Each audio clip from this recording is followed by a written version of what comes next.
Strawberry Diddy Kong Racing Wii U. But first, I need to buy some more meth. Hello, and welcome to the Kongversation. I'm Hyle Russell. I'm Chad McCanna. Oh my God, Chad, we are here for an event. We are here to talk about the greatest game of all time. What? Pilot Wings on the SNES? I thought you were going to say Pilot Wings 64, which, judging by Smash Brothers, would be the more esoteric reference. Yeah, well, I think that Pilot... Okay, let's not go down a Pilot Wings tangent. You're baiting season me here. Season 28, honorable mentions, Pilot Wings 64. Pilot Wings. Tonight, or today, or whenever the hell you're listening to this damn thing, we are discussing Donkey Kong Country 2, Diddy's Conquest. Yes. Now, not to be confused with Donkey Kong Country 2. No, for the Game Boy Advance. Which is the end of the title, yeah.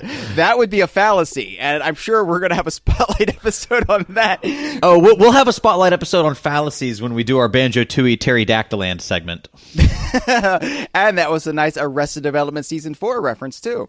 Ah, very nice. Yes. So anyway, Donkey Kong Country 2. Now, when I say it's the greatest game of all time, I know you agree with me, Chad. And I do. You know, our viewpoints align about 65% of the time, you know. 65. It's gone down some in the last 16 years, hasn't it? Oh, I mean, where it counts, our viewpoints align. And quite honestly, I know, you know, we're in safe company. Most of the people listening to this would probably agree that Donkey Kong Country 2, if they don't agree it's the greatest game of all time, because that's very contentious, because everyone's you never forget your first game, and indeed you never forget your favorite game, and it's hard to sometimes replace that nostalgic feeling, and it's something we've grappled with in the past, is how do you qualify a game that became your favorite in childhood when looking at it years later? That's what we're going to try to do over the next 3 episodes as we try to get to the bottom of what makes Donkey Kong Country 2 so goddamn magical. And right. I know some people listening to this will have their favorites. I know on the DK Vine forum alone, we have people who prefer the original Donkey Kong Country, who prefer Donkey Kong Country 3, which I would argue is a very contentious argument to make. I mean, I love DKC 3, and we'll get to that, I'm sure, next year. But DKC... We've got anniversaries to last the show, you know, I think... in perpetuity. We could continue going on, just incrementing all the titles that we used to cover when the site first started again. That's right, yeah. If we get nothing else from Nintendo or Rare, at least we have anniversaries. Yeah, I can't wait for that Mario Party 3 spotlight episode. Oh, yeah, well, it might be another millennium before we get to that one. Another Millennium Star will have to come down. Because the stars. Yeah, because it came out in 2001, and at least it was accurate about when the new millennium was. So, DKC2, Chad. Yes. A lot of people celebrated the 20th anniversary of it a week ago, and I was the stick in the mud on DK Vine because I said no, wrong anniversary, right? Because it did come out, judging by all records we have, it did come out in Japan last week, or 20 years ago last week. Right. So essentially, Japan just got it. They're kind of amazed. They're kind of blown away. It changes everything. Sakurai's apologizing and putting in 10 Donkey Kong characters. Yeah, he just didn't see the promise of King K. Rool, but now that he's a pirate. Right. But actually, yeah, it's a little-known caveat, a little-known factoid that's been lost to the dustbins of history. Here in the Americas, it was actually delayed 2 weeks. In the New World. Yeah. So the reasons are unclear, lost to time, but they announced early October in 1995 that, it's now coming out the week of December 5th. And I know this because my birthday coincides with the release of most Donkey Kong Country games. And I had to wait an agonizing 2 weeks as one of the stores got it. And finally, they all got it December 5th, which is when they said they would. I don't want to belabor this too much because people get very they get up in arms when they're their memories or preconceived notions about release dates for some reason. It's very contentious or called into question. Wikipedia is what makes it so contentious because I've actually, if you look up on a lot of sources, it does say December 1995. It's Wikipedia that, for some reason, they're adamant it came out the same day as the other Donkey Kong Country games. Although, in fairness, DK Vine was one of the first fan sites that was out there, and us having been around in 1999, doesn't preclude the notion that we possibly could have set that date that other people are drawing from. Are you saying that I am wrong? Me? I'm not saying you you're of the wrong. faulty memory are accusing me of being wrong? Look, I'm just saying your recollection is certainly valid, but it's anecdotal. Anecdotal. Okay. Yes, I mean, it's we can't assume just because you had this one release experience that that's how it was for all of North America. Especially considering in those days you would usually have a Tuesday ship date, but then the quote unquote release date was just whenever your store got it. Actually, it was a Monday. There would be a Monday ship date, or perhaps the Friday beforehand, because stores would generally get the Monday, Tuesday, or Wednesday. But there's no strict on sale dates for video games back in those days. It's hard to really gauge. Yeah, but 2 weeks. There's a big difference between 3 days, which is the ambiguous rolling release game would have, and 2 weeks. And maybe there was a big nor'easter that left that delivery truck stuck in the Appalachian Hills, and they only got to your local Virginian game store, Electronics Boutique. You do know that they Toys R Us put up company-wide things on the game that said, apologies, this game will now be released December 5th. And actually, I had it reserved. Believe it or not, I had it reserved through Sears. And on layaway again? No. I actually reserved this game back in September because they sent out something for it reserved now, and I was like, okay, I'll reserve it from you, Sears. And you saw it in the Sears catalog. You put a bookmark down on the ironing board page. You'd peruse that later, but and there was a very nice standing washer and dryer unit that perhaps you'd peruse at a later time. DKC2 though, right out to the store. I just like the pictures of monkeys in their underwear. That's why I read the Sears catalog. So They called actually one night and said, "Oh, I'm sorry, this game is going to be delayed 2 weeks. It's now coming out December 5th." And maybe they said December 4th, maybe they said December 6th, generally that time frame. And so I was like, they're not going to get it for 2 weeks? Well, screw that. So I canceled my reservation and reserved it with Toys R Us.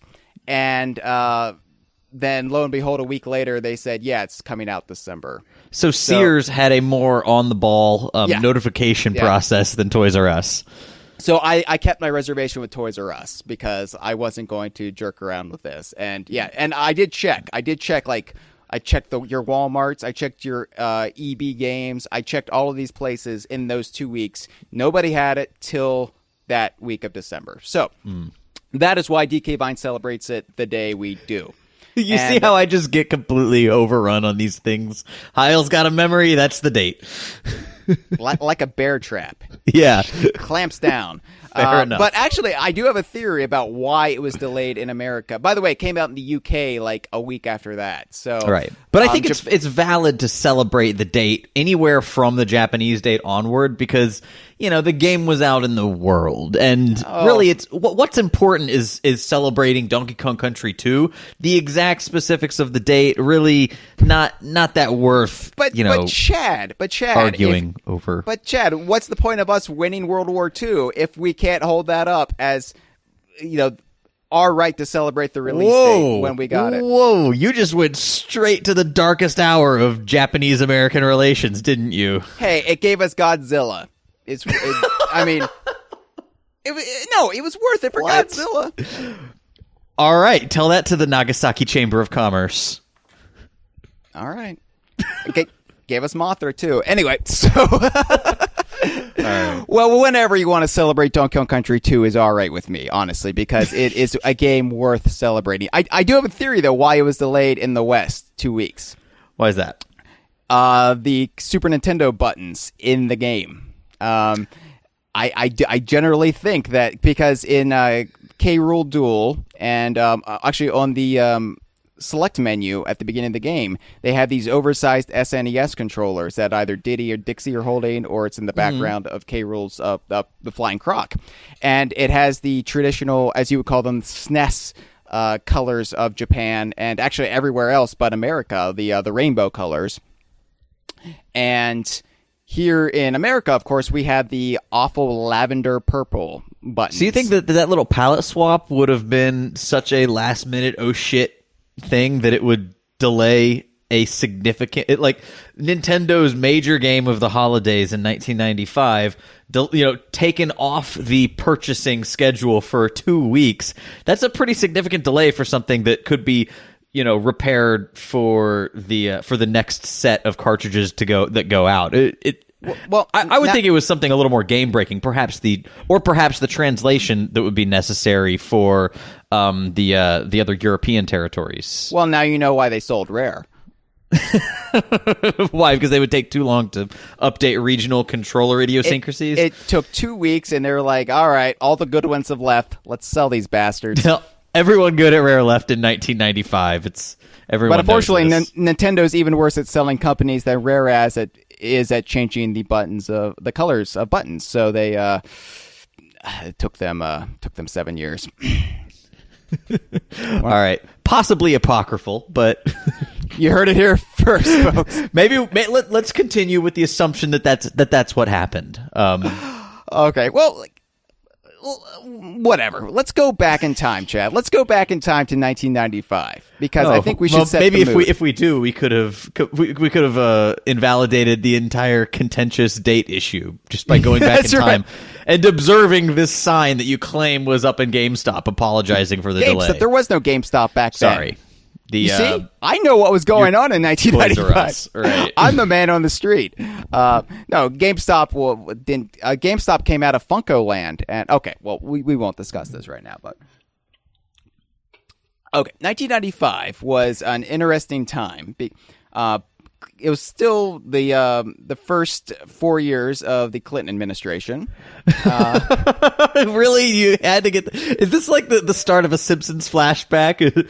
Well, it was the first 4 years of the Clinton administration. Blowjobs were left for homes rather than office places.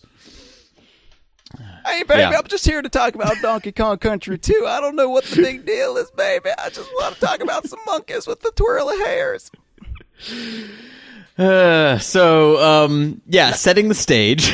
So grunge was on the wane, but Donkey Kong Country mania was sweeping the country. Right, now, people wanted to bomb downhill, but they had no monkeys to do it with. This is what people forget, and this is what younger gamers of the GameCube generation on really have no concept of. In 1995, Donkey Kong Country was Nintendo. This is pre-Pokemon. And another important thing is there were really no major Mario releases during this time. Mm-hmm. Mario was in the first and really only drought of his career. And I have here in my notes, I said Mario was hiding like the bitch that he is. I noticed that. That was pretty extreme verbiage that you're using there just for a personal note. For the first time, Mario had serious in-house competition, and he couldn't take it. So he reverted back to childhood, man. He became a baby. Poor Mario. He's getting it from Sonic outside the company. He's getting it from these monkey enemies within. But it really was everywhere. I mean, not only Donkey Kong Country, but you had Donkey Kong Lands released in the spring to kind of double down on just it being Nintendo. Yeah. Everywhere you went that sold Nintendo games, you had Donkey and Diddy staring at you through some sort of cardboard promotional display or banner I mean, they aired commercials for DKC nonstop until at least summer. It was a huge, huge game. It's about as ubiquitous as the series would ever be. I mean, it continued to be massive. I think when DK64 came around, that was its next peak. Well, but Diddy Kong Racing. I mean, like it. That's not really part of the same franchise. It is and it isn't, but it's still. It was huge, hugely promoted. But I think that this would be the tip top though, because next year, of course, Donkey Kong Country 3 was famously overshadowed by the Nintendo 64's release. Oh yeah. You had the and Nintendo 64, then you had Pokemon 2 years after that, right. And Ocarina of Time, and the series would definitely have highs after this, but this was the only time where it really ruled the roost, where it really had no contenders. Zelda was MIA, Mario, like Super Mario World 2, Yoshi's Island. It's interesting. Like there was no buzz about that game. It's considered a classic now, but when it came out, it was just kind of there. Oh no, that's not true. There was. It is. It built momentum. It definitely built momentum, but it kind of just came and it. Not much publicity, or at least on the ground enthusiasm for it. Mm-hmm. It was a game that's like definitely a classic, and it definitely got cemented as a classic. But Hyle, by any chance, did you take debate in high school? No, they wouldn't let me because they said that was unfair to the other kids. Because you're just so good at repeating, so damn good. Repeating your notions until everyone just throws up their arms. Oh yeah. I don't fear any debate moderators. Like put me in the GOP debates, coach. I'm ready. Mm-hmm. You'd be the absolute classiest competitor that could possibly be sharing a dais. Or whatever. All right. Yeah. No, Marco Rubio wouldn't trip me up on release dates. That's for damn sure. These. God, all of these. Presidential. I'm already fatigued by this election cycle, and we have a whole goddamn year to go. Well, it's a good thing this is a spotlight episode. This is an evergreen, so we don't want to date it. Yeah. Oh, yeah. People will be able to enjoy the Trump references for at least another year. Oh, Donald Trump's presidential campaign will be a scar on our nation that will never heal. It's fine. It's fine. But, okay, so, like, really, this was the only time Donkey and Diddy were, I think, undisputably the mascots of Nintendo. Mm-hmm. I mean, would you argue with that, Chad? No, absolutely not. Mr. History Master? No, I think that, look no further than the America Online... the secret power source. Do you remember this? Nintendo Power Source. The Nintendo Power Source. Secret Power Source is on another website. What? At keyword Nintendo on America Online, you would go there, and it was basically Diddy sneaking out of I guess the power source, but. Basically, Diddy was the mascot of the online experience back in the day. Although, full circle, I was sitting in the living room earlier today. Oh yeah, I know. My Wii came on, trying to, shove Black Friday sales down my throat. And who was it hawking Mario Tennis Ultra Smash, presumably, but Diddy Kong himself? Well, Mario Tennis Ultra Smash, Diddy's not in the game. Diddy is the mascot of their cyber deals this Black Friday weekend. Right. And it's really weird. I questioned this on DK Vine's Facebook page and on Nintendo's Facebook page. I asked them, I was like, why are you having Diddy hawk your Black Friday cyber deals when you haven't put them in a game since like Tropical Freeze? Ooh, man, that's a burn that they won't soon be salved of. I know. I want to see their PR department craft a response to that one. Yeah, see, they're all being called in from their Thanksgiving holiday to respond. Oh my God! Someone's questioned Diddy Kong's presence. But no, I did bring up the point though that this is interesting that they're using Diddy to promote their cyber deals when he was their online mascot in the early days. So very interesting. Anyway, so yeah. DKC was everywhere. I was obsessed. I know you were obsessed with it, even if you couldn't get your hands on it at the time. You had to play it through other means. I didn't have a Super Nintendo. Of course, famously, I would... famously from listeners of this show, I think. I take the KFC Famous Bowl style of determining whether things are famous. I'll just say they are until you accept it. I was going to say, as the shepherds carried down the mountaintop, the news that Chad had yet to own DKC. and yay, Chad's parents determined that video games were an inadequate way for a child to spend his time. It's either that or masturbating through the Sears catalog. You got to pick one. Right. And I did love my standing washer dryers. No, I didn't have a SNES. I would play the DKC exposed VHS tape while doing what I thought the controls would be on my Game Boy. Oh, really? To pretend like I was playing it. Yeah. Oh, that's precious. Yeah, it's so sad. I would do the same thing, by the way, with my N64 Nintendo Power tapes. With the SNES controller, trying to play those while I watched them, because I was always a few years behind the console cycles in those days. Right. So when they were like hawking the analog stick and having the character go in 360, I remember that was part of the original N64 tape. They they had like these 3 gamers or whatever who were supposed to be like the top gamers in the country, but they were really paid actors, and they were like they're all Josh Wolf with wigs. When they had Mario go around in a circle, they said you could even go in 360 degrees, and they went 360 in unison. And as a kid, I was like, this is stupid. And then you wrote an angry letter to Nintendo claiming that the graphics weren't nearly as good as you had been promised. They're not nearly as good as Donkey Kong Country. I have to buy a new console for this. Yeah.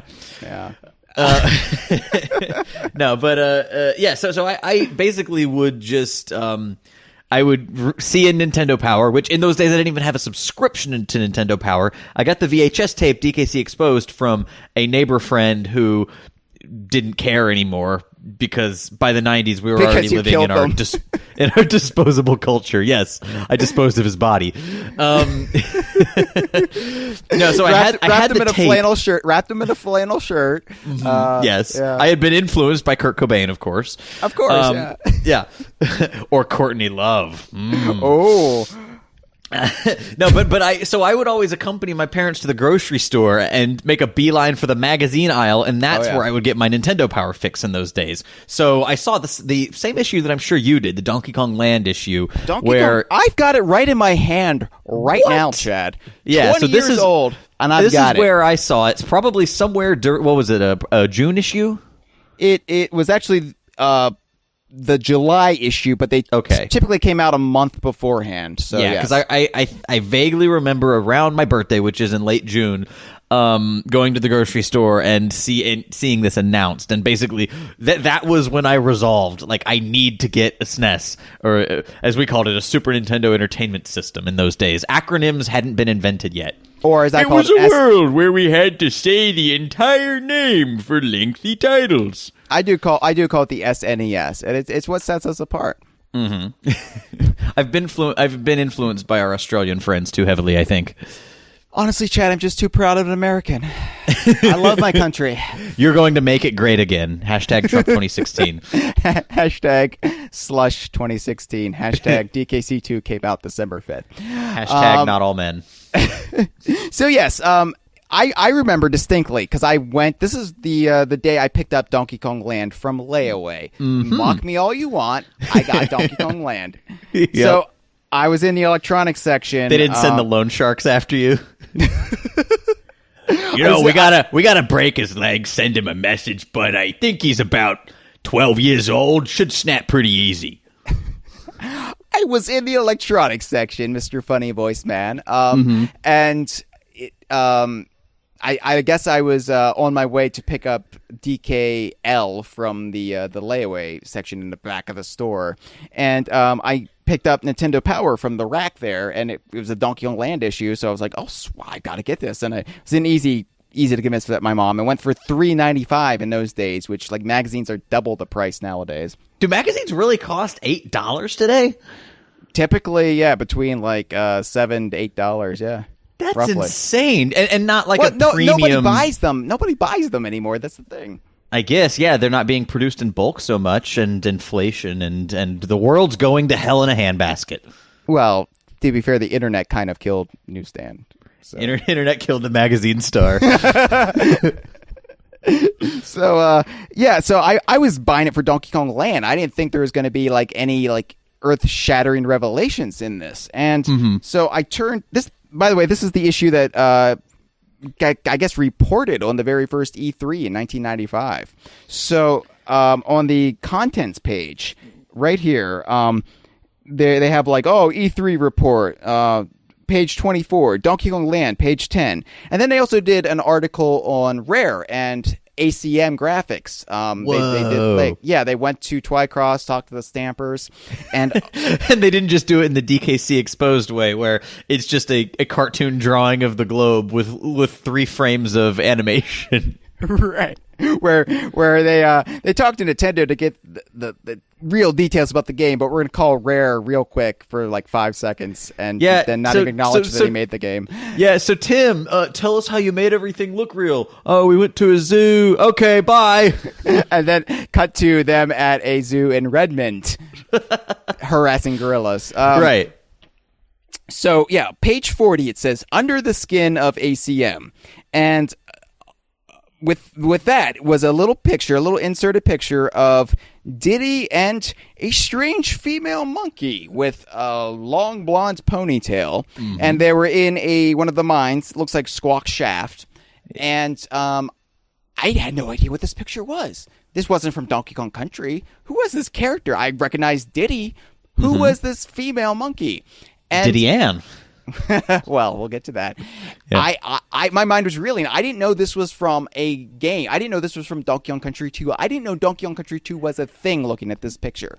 I thought this was maybe from another game that maybe Nintendo was making, that maybe it was like, I don't know, Diddy Kong Minor or something, you know, like, I don't know, like, I did not know. And so I got this magazine home, and I'm flipping through it. Somehow come to the back, and there it is. It's an article in Packwatch, just one page. Packwatch. I remember. Wasn't it PAK? PAK, because everything had to be spelled funny and extreme in the 90s.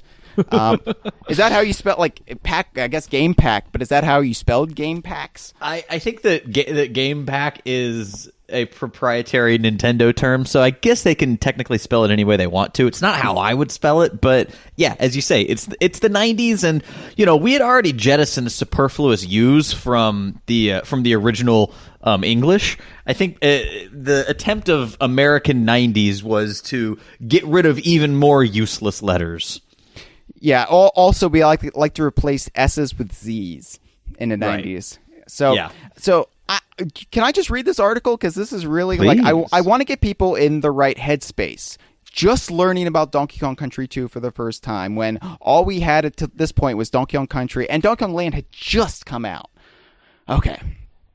So it says, along the side, Donkey Kong Country 2, Diddy's Conquest, and then in awful, like, 90s rainbow font, it says, Back to the Jungle. The world was swept away with Donkey Kong Country last year. With 7 million copies sold worldwide in 6 months, it is the biggest video game hit ever. Man, those were the days, right? This November, the world will be ready when Donkey Kong Country 2, Diddy's Conquest reaches the stores. Or will it be ready? And then it says in parentheses, the title screen below shows an early version. It was taken before the name changed. And indeed, there's an early title screen here that says Diddy Kong's Quest. Yeah. And so at some point before this, they decided, no, let's go with the really clever pun. Well, more on potential other clever puns in a minute. Yes. Rare has done an even more stupendous, eye-popping, jaw-dropping job with the ACM techniques. DKC2 features new effects like moving hair, courtesy of Alias's latest version of Power Animator, trademark. And it says in parentheses, when was the last time you saw hair on a video game character that actually looked and behaved like the real thing? I like how they say behaved like as if it's not, completely pre-rendered. They make it sound like a physics simulation. Right, but this is, I guess, the first time my brain wrapped around the concept of what we call furry shenanigans. Yeah. Well, even Toy Story didn't have furry shenanigans. It had the plastic the DKC fur, where it's, right. That's what Andy's head was made of. Yeah, I just assumed he like dipped it in a bowl of pudding or something. In that neighborhood, that's really the style, because Sid had it too. Yeah. Obviously, the Super NES is still a match for any video game system. As for the story, K. Rool's Kremlin cronies have captured Donkey Kong, hauled him off to their island hideaway, and locked him up without any bananas. Ellipses. The swine. Now is Diddy's moment of truth. The little ape, and he's not an ape, he's a monkey, Nintendo Power. Yeah, get it straight. The little ape and his new friend, Dixie Kong, track she had a name back then. Okay. She had a name as in June of 95, yes. Dixie Kong track a trail of bananas from a pirate ship through swamps, haunted forest, beehives, volcanoes. They even brave a roller coaster. Which, okay, so beehives, volcanoes, a little bit more intimidating than a roller coaster, technically. I mean, they even go to an amusement park. They even ride the carousel. They jump through pits of molten magma and get all the way to the Ferris wheel. They jump through life-endangering swamps and then have some cotton candy. The game design follows the same rules set down in DKC. Players can switch between Diddy and Dixie, animal friends help in certain areas, bonus areas are hidden everywhere, and bosses wait at strategic points. The game also features some cool new moves, including the ability of each of the main characters to hurl the other at enemies. Wow. So, knowing what we're about to go through... Which, by the way, and then on the right-hand side of the page, they preview Super Mario World 2 Yoshi's Island for the first time. And it only gets half a page. And they even have to, add, superfluous words to it to, make it pop more. So they, add the word awesome! And, which, okay... Come on, it's the 90s. You can't look on that down your nose and say, "Oh, look, they had nothing to say about this." No. But it, Miyamoto's possibly apocryphal quote that the Donkey Kong Country proves that gamers will put up with subpar gameplay so long as the graphics are good, or whatever it was. Right. Possibly not true, but it's attributed to him having basically a temper tantrum at Nintendo not being certain about Super Mario World 2's art style and wanting it to be pre-rendered like DKC. And it kind of shows Nintendo Power maybe was thinking along the same lines, like, well, Donkey Kong Country 2, that's the big one. I don't know how we're going to sell this game. This looks a little cutesy. This looks a little I'm not saying I don't know. I think think that it's more likely that because I don't know. The last couple of years, I've sort of looked back on things like this where it tried to have fresh eyes, especially in these assumptions that we would make as kids. I think it's probably more likely that through maybe the mouths of game, the babes, Chad. Yeah, maybe the game kids say the darndest things. Oh, geez. Let's not go down that that referential train. We already mentioned pudding. We might as well. I know. I think that we may have a tendency to make things a lot more malicious, or at least we took things more personally. I think what's more likely is that the game Yoshi's Island wasn't as far along, or at least they didn't have the assets It came out first. Well, mate. Yeah, but it seems like, we know that there were a lot of really early artifacts in Donkey Kong Country 2's development that we're going to discuss in a minute, and yet it seems to be pretty fully formed at this stage. I don't know. I'm just thinking maybe Nintendo Japan just didn't get Nintendo Power enough assets or information to give it an adequate promotion here. I don't know. They showed it off at E3, same time as DKC2. But I will say that it's funny that we keep bringing up Yoshi's Island because these two games are linked, DKC2 and Yoshi's Island. It's like they have an eternal rivalry, for better or for worse, but they were the two big platforming games from Nintendo in 1995, and to this day, people debate which one is better, which one is the better platformer. It's not really fair. They're two different games that do different things, but it's funny that we're bringing it up even now when I really had no intention of continually bringing it up. Yeah, for what it's worth, I think Yoshi's Island is absolutely brilliant. And okay, yes, let's cover our bases. Yes, it's a great game. It's No, it's no Donkey Kong Country 2 in my opinion. That's What? for No, me. but why can't you just say it's a good game without saying it's no Donkey Kong Country 2? I mean, look, okay, The Godfather Part 2 is a fantastic movie, but it's no Citizen Kane. Like, no one says that. You can just agree that they're both masterpieces, right? No, I would say. I mean, I haven't seen The Godfather Part 2, but I would say it's no Citizen Kane. You have not seen The Godfather Part 2.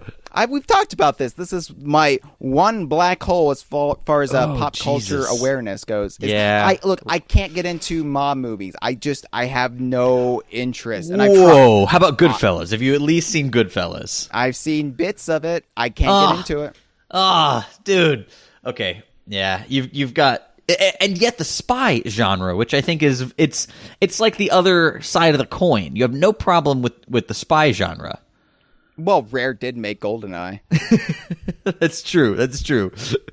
Yeah, perhaps if they would have made Martin Scorsese's Casino on NES, then you'd be singing a different tune. If only. Yeah, the movie that forever ended the working relationship of Robert De Niro and Martin Scorsese. It's also one of the few movies where Sharon Stone didn't show her badge. Oh yeah, that's true. That was her calling card. It was like the first thing listed on her resume in those days. That's her calling, like, if she was a cat burglar, that's what she would leave. Wait, say that again? If she was a cat burglar, that's her calling card. That's her calling card. She's called the Pussy Cat. Oh, okay. So, apologies to Sharon Stone. Yes, we don't mean to imply that you would ever be a serial burglar. It's my basic instinct to make fun of her. It was brave, Hyle. What she did in Basic Instinct was brave. She had working opposite Michael Douglas. She right. He could have got cancer from all that vag that was on display. I know. All right, Donkey Kong Country 2. Reel Donkey it Kong in. Country 2. But we'll come back to mouth herpes in a bit. It was shown off at E3 1995, the very first E3, which maybe is part of the reason why we have such a love affair with E3. I don't know. Maybe it's just in the DNA of the show itself. It's inherently good because it's what gave us Donkey Kong Country 2. But yeah, well, also it's the one time of the year to get whipped up into a completely unreasonable expectation frenzy. I think Saberman Stampede will be at next year's E3. Yeah, I mean, there's no way that everyone at Rare is just working on Sea of Thieves, right? I mean, they've got to be working on something else. Yeah, and it's got to be Saberman Stampede. I mean, that's the obvious choice. So, it's baffling to me. Not baffling. That's the wrong word. It's, I guess, staggering to think about in the terms of 20 years ago because. Like, look at what we get nowadays. Donkey Kong Country Returns came out in 2010. It was, more than 3 years before we got the sequel, Tropical Freeze. Yeah. It takes longer these days. HD development, especially going onto a new console. I'm not besmirching the process nowadays. I trust me, we are writing for a video game. We know how staggering it is, how momentous a task it is to actually develop a video game in this day and age. Right. But... Well, especially when the people working on that game also have jobs that they've got to tangle with. That also plays a That's factor, a bit, I mean, Lobo Destroyo I think is a unique case when compared to professional video game development, But even professional video game development, it definitely is a large task compared to these days. Right. These days we're talking about 20 years ago. So it just blows my mind that only 6 months had passed between Donkey Kong Country and the announcement of the sequel. And in that time, you also had a Game Boy game come out. Like this... And yet in kid time, this seems like an eternity. Like this did not seem like it was just a blink of an eye. It seemed oh my God, they're finally announcing the sequel. Oh, thank God. It completely blows my mind to think that after DKC, the first one went gold, probably considering cartridge manufacturing, probably late October, of 94. So let's assume the team... You mean through like pre-orders and like what stores bought into and like...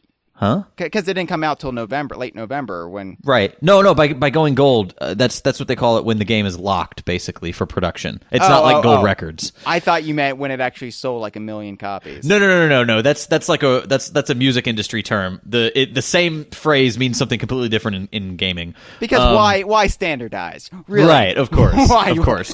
Two completely different types of entertainment. Yeah. Let's be confusing as possible. To say nothing of Variety magazine headlines, Variety newspaper. Every industry's got to have its terms. Don't they call it a skein? Yeah, that's what they would call a TV series. Yeah. Oh, of course. Yeah. Yes.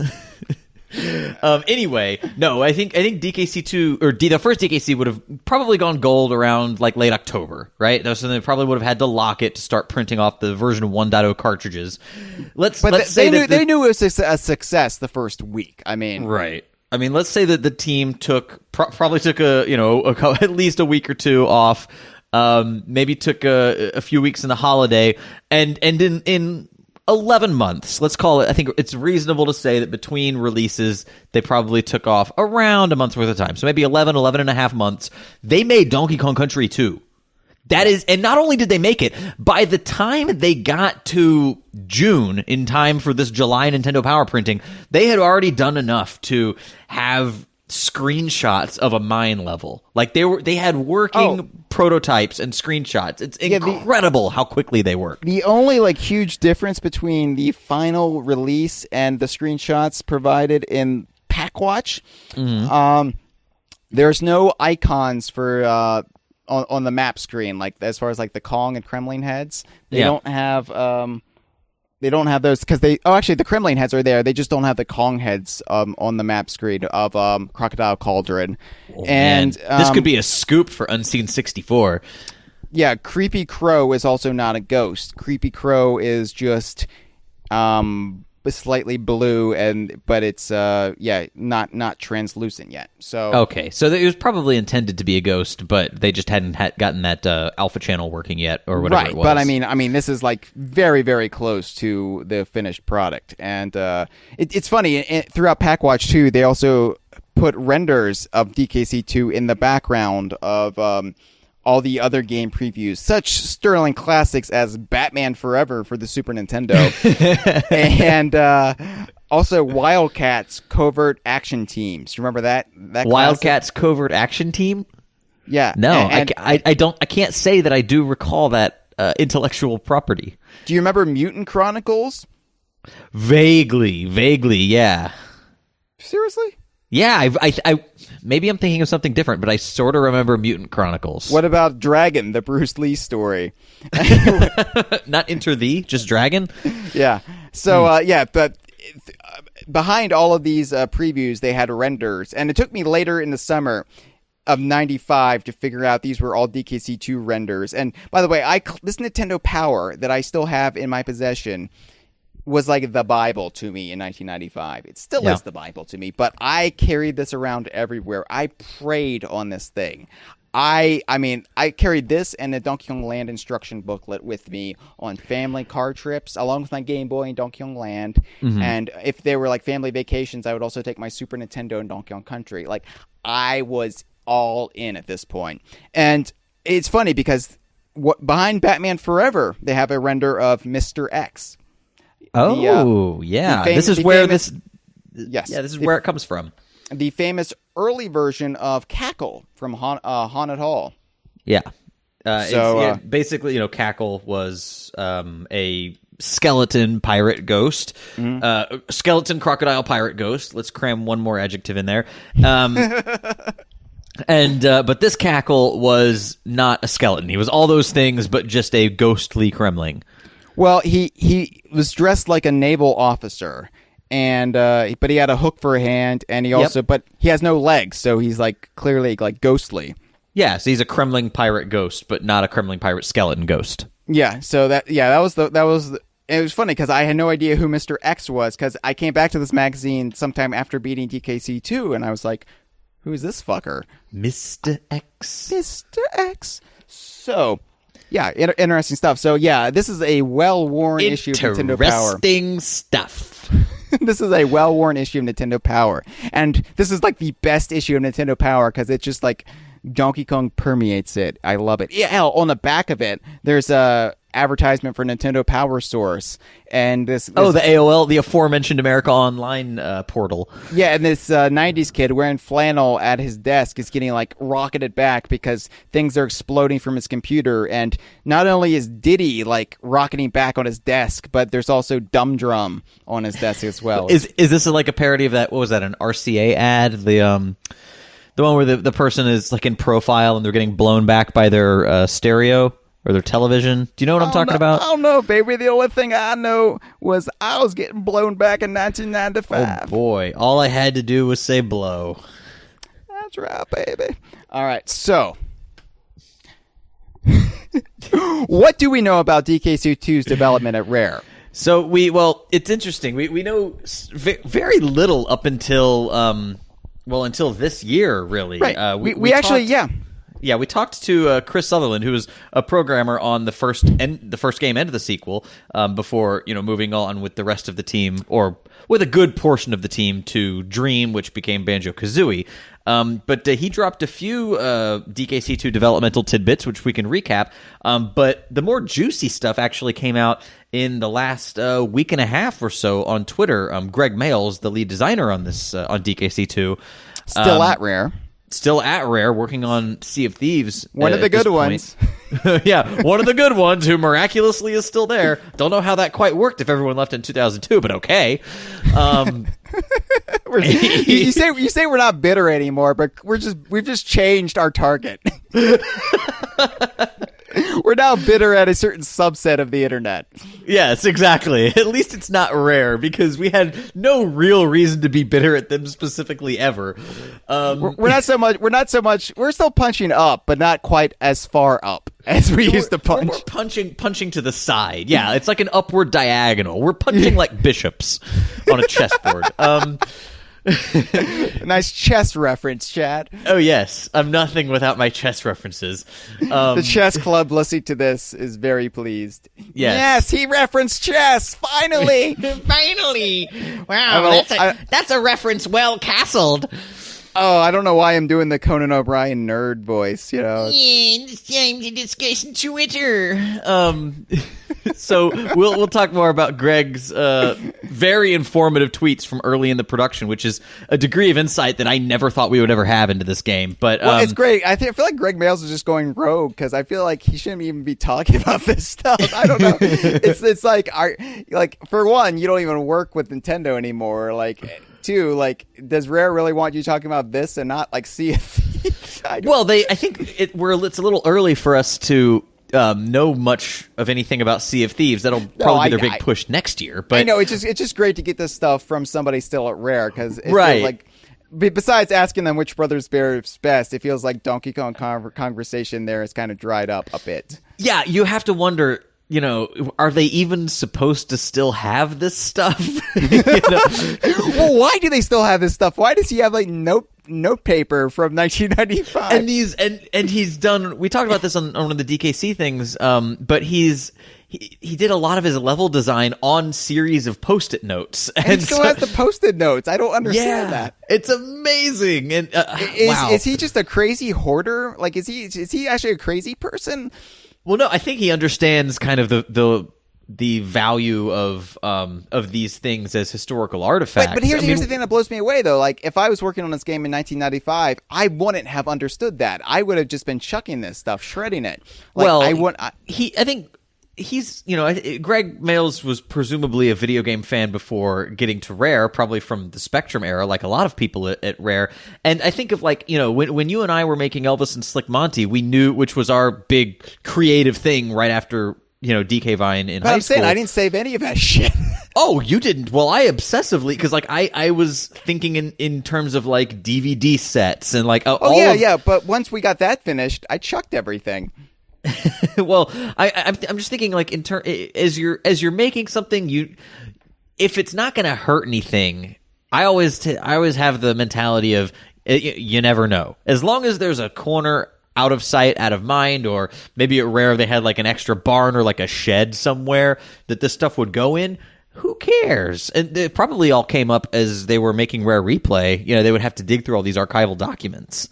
And, I suppose. Otherwise, if not for Rare Replay, we probably wouldn't be seeing this stuff because someone had to go digging in some long forgotten corner at Rare. God, I just, if I could have like one night inside of Rare where I could just like one night in Rare sounds like a really weird porno, but if I could have... I actually for the first time I saw like a Let's Play of Five Nights at Freddy's. And do you know anything about that game? Yeah, a little bit. Yeah, it's basically like you're a security guard at a Chuck E. Cheese, but the things have come to life. So you describing like One Night at Rare would be like that game done in the style of Night Rare. Right. With like a guy in a banjo suit and a chainsaw coming at you. Oh, Right. that'd be an amazing like crossover thing. You could have all these weird, obscure like Rare mascots slowly stalking you through the night. Or it could be like Night at the Museum with Ben Stiller, where everything comes to life. Like Robin Williams is playing Sabreman. Even Robin Williams has come to life. Oh no. They keep him stuffed in their foyer. They've taxidermied him and for some reason dressed him like Teddy Roosevelt. So, we learned from Chris Sutherland. We interviewed him earlier this season, and he was able to reveal a little bit about DKC2's development. I think we asked him, like, just how did you decide to not have Donkey Kong as the star? Because that was, for me, this is still something that kind of leaves my mouth agape. That they had the balls to do this. It definitely not the safest move they could have made. No, they had the most successful game of all time up until that point. I mean, debatable. The fastest selling, whatever, however you want to quantify it. It was a huge deal. And it was a huge success, a winner of a game. It wouldn't be several years. Classiest game you will ever see. I love the furry shenanigans. I've got many of them on my head. I love the way... So Donald Trump uses one of those power animators trademarks. It's a Silicon Graphics workstation. I've got it on my back at all times. Trump 2016. Jesus. So but yeah, it's just they had the most successful game of all time, debatable, and they said, you know what? Screw it. Let's take the star of the game, chuck him to the side, have him be the damsel in distress. We're going to make our sidekick character the main character, and we're going to give the second player a female protagonist, a strong female protagonist, which in 1995 in a Nintendo game, like the only place you could look really was Super Mario Brothers 2 with Peach and of course Metroid. But the thing with Metroid is like the whole twist of the game at the end was, oh, you're playing a woman. And in terms of strong female characters, that whole twist being like showing off her in a bikini, arguable how progressive that is. Well, wasn't that the Justin Bailey code? I didn't think was that really like the true ending, or was that a code you could put in? No, I think that I want to say that if you did it fast enough, you could still basically see her in a bikini. Maybe I'm wrong. I don't know. I don't know. I had to look I remember the name bikini, Justin Bailey, but not quite what it meant. But yeah, so really, like Samus, kind of they obscured the fact that she was a woman in those days. And hell, I mean, Nintendo wasn't entirely progressive on this front because in Donkey Kong Country 3, they downplayed the fact that Dixie was the star of the game because they really promoted Kiddy Kong. But again, let's not say this is Nintendo. This is the marketing people for Donkey Kong Country 3. Right. But I'm just saying, in 1995, in the mid 90s, not too long ago in our minds, but it was still far less progressive than it is today as far as gender politics goes, especially when you have something marketed towards what was considered at that time to be toys for boys. I mean, the whole girl gamer movement and the realization that, oh, girls play video games, oh, girls like sci-fi, girls like this, there's no such, we really don't need pink aisles in toy stores. This whole realization was years away from happening. So I was watching a commercial yesterday it was on YouTube. That's the only place to get commercials anymore. And it was a little boy shopping with his mom. And he says, "Ooh, I want this one. I want this one." And he goes and he gets out like one of those like 3 foot tall Barbies or something like that. It was a girl's toy, right? And I said, "Oh, that's amazing." And it was a Walmart commercial of all things. And he goes, "I want this. Let's get this." I'm like, "Oh, wow. They're actually showing a boy getting a quote unquote girl toy, and they're not remarking on it in the commercial." But then, no, of course, the rug was pulled out from under you, and that's the toy he wants to buy his sister. I was like, I was giving the marketer, the advertising agencies of America a little bit too much credit. I think we're a few years away from that even now. Considering it was a Walmart ad, I'm just relieved that his father didn't come along and like give him the back of his hand and say, "No son of mine's going to grow up to be a queer." And this is Whoa. Walmart. That is a harsh indictment of the people of Walmart. Well, if you've looked at that website, you'll know I'm not too far off. But Target is actually eliminating the pink aisles. Starting Are they really? 2016, they're going to integrate all their toys. Good for Target. Good for Target. Target's a great store. So, yeah. And a wonderful sponsor. Along who won't with return our calls. Along with delicious Mountain Dew. Dewy. Mountainous. Dixie Kong. I mean, I know like there's been some feminist critique of Dixie Kong that she's just a, what do you call it, a Mrs. Mr. or I don't know. Okay, well that was in the Anita Sarkeesian video about strong female characters in video games. Dixie was cited, I think erroneously, as essentially a copy paste with pink crayons of Diddy Kong. Which honestly, if you've played the games, you know that's not the case. She's her own unique character. However, we did kind of dodge a bullet there. I don't even want to say dodge a bullet. By not jumping on top of that and blowing it up. No. I'm saying in the development, we know from Greg Mails that at one point. I thought you meant in like getting all up in arms about that Anita Sarkeesian video, because we dodged a bullet there as well, knowing like we've more or less stayed out of all the, like, I don't even really know the Gamergate or social justice warrior or any of that crap. Like, I don't. We've tried to stay willfully ignorant of all of it because it's so easy to just accidentally use the wrong verbiage and, then all of a sudden half the internet hates you. Look, I just like video games and like talking about them, and I know that there's inequality, but I'll just say I thought Gamergate was what Teal'c went through to go to other planets. I don't know what that means. I just like to say Teal'c. Teal'c. Oh, is this another Stargate thing? I see Gamergate, and I gotcha. Because you had the one thing and you had the other thing, and they kind of sound the same. Teal'c. And then Teal'c. Yeah. Yep. So anyway, but we know that at one point her name wasn't Dixie, and I'm sure this was just a placeholder name, and I'm sure they developed her character after this. But in Greg Mail's notes, Dixie's original name was Diddy Ann. Yeah. And Diddiane, Diddy Ann, and it looks as clunky as it sounds. Right. There's actually there's a list. I don't know if you've documented it of a ton of Diddy Ann's even earlier names. Oh, really? Yeah. Did you happen to catch that one? I did not catch that one.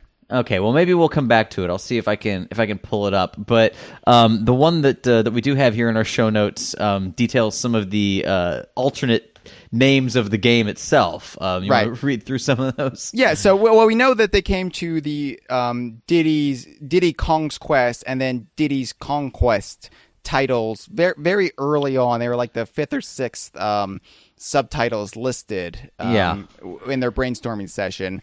Oh, hang on. I just found the alternate Dixie names. So let's have at it. I'm gonna rattle these off very quickly because there are like 3 dozen of them. Good. All right. Didette. So here are the ones highlighted are presumably the better ones. Dina, Dazzy, Didette, Diddy Ann with 2 spellings. Daisy, Dandy, Dolly. Daisy. Yep. Dizzy and Danny with an I. All right. Now, in addition to that, we've got Dominique, Dud, Dumpy, Druggy, Dainty, Dino, Dana, Dinky, Donda, Dilly, Didi, Dixie. Dixie is not one of the highlighted ones, by the way. And there's an alternate spelling of Dixie, Dixxy. Oh, wow. Yeah. That's safe. That's a stripper name. Right. There's Doss Down, Domestus, Duckums, Deddle, Dressed Up or Dolled Up Kong. God. There's Derek with the parenthetical because, and Diddy doesn't know this, it's actually Donkey Kong in disguise. I wonder if we can call that developer intent. No. Dizan, Dizar, Dairy Kong. The Milk Lover, Dairy Kong. Darlene, Dalai Lama Kong. Dotto Rails. Damn, these are crap names, Kong. Dubon Thee. Dummy Kong. Them girls, they all love me, Kong. Demigod with an arrow saying, "Surely this is it." Okay, perhaps not. They even in parentheticals put all the names together like a girl would do in high school, like writing her boyfriend's last name or the boy that she likes. Here's the trilogy: Donkey Kong, Diddy Kong, and Demi Kong. There's Deaky, Debo, Dino, Dulip, Duped, Dropout Kong, Dulux, Docs, Diet Kong, Ducks Kong, Wank, Dreamy Kong, Dreamboat Kong, Denny Kong, Drunken Kong, Delicatessen Kong, Dottie, Deaky, Drinky, Donkey Girl, Diddy Girl, Donkey Dyrus, Girl? Donkey Girl Kong. Donkey Girl. I think Donkey Girl is a celebrity in certain parts of the internet. And then just so you can have both flavors, there's Desert Kong and Dessert Kong. Oh, lovely. I like Druggy Kong. I like that they went. Druggy Kong is pretty far up the page. I think Druggy Kong would have made a great heroine. Yeah, I say so. One that the the politics of the 90s could really get behind. Oh my Wow. God. So yeah, how about that? That's something. Well, thankfully they went with the name that I think really stands out the most and isn't offensive or sets gender relations back 20 years in any way. Yeah. Wait, what's wrong with Diddy Girl Kong? Diddy Girl, yeah. Thankfully, Dixie Kong has aged well. And oh my God, hang on. I skipped the best one. The best one of all. That will also set gender relations back a bit. Dicky Licky Kong. God. I'm not kidding. There's also Danus, D-Anus, D-A-U-A-N-U-S. But Dicky Licky Kong, that takes the cake. Dicky Licky Kong. Yeah, Dicky Licky Kong, D-Anus, and Donkey Girl should all get together at Secret Power Source. They would, Yeah. That's Nintendo of America Online Red Light District. Right, yeah. Yeah, Dumb Drum is, the cum receptacle there. Oh, Jesus. Hey, Chad got me a semen cocktail recipe book for my birthday. All right, let's everybody. not spend too much time on the semen cocktail recipe book on our Donkey Kong Country 2 Evergreen Spotlight episode, but turnabout's fair play, friend. I'm just saying, I'm not going to get rid of mine, and I'm going to utilize mine in many DK Vine projects to come. I'm just saying. Pun almost assuredly intended. So how about since you just read a massive list, how about I read some of these sterling possible subtitles for Donkey Kong Country 2 that we just learned from Greg Mails? Please do. All right, so I'm not going to... That's what people really look for when they listen to podcasts. Lists. I'm like Jacob. I like lists. So I'm not going to preface all these by saying Donkey Kong Country 2, and then I'm just going to read these, but pretend I'm saying Donkey Kong Country 2 in front of all of them to get the full effect. Would you like me to say Donkey Kong Country 2 in front of all of them? No, because we would be here all night long. Donkey Kong Country 2. Kremlings, the new batch. Donkey Kong Country 2. I love I love that they had to get a Gremlins 2 reference in there. Yeah. Okay. Or Gremlins, rather. Gremlins would be... How come we haven't had Gremlins as like the counterpart to Kremlins? Yeah, I don't. Maybe that's the third baddie that Retro Studios is planning, because they're getting closer and closer to the Kremlings, but they refuse to capitulate. I could actually see that. Yeah. All right. Are you really gonna say Donkey Kong Country 2, or No, should I'm not. Thank God. All right. Diddy's Wild Frontier, Diddy's Wild Country, Diddy in Wild Country, and here's where they get closer. Diddy's Quest, Diddy Kong's Quest, Conquest, Diddy's Conquest, and this one starred, by the way, this line of possible titles. Diddy's Kidnapped Conquest. Oh God! Isn't it? It's crazy to think that, obviously Diddy's Conquest is what it's called, and that's what rings true in your mind. But but for the grace of God, we could have had Diddy's old graphics in a new game as a title. Well, it's so strange to think that back then it wasn't just this thing that clicks into common sense.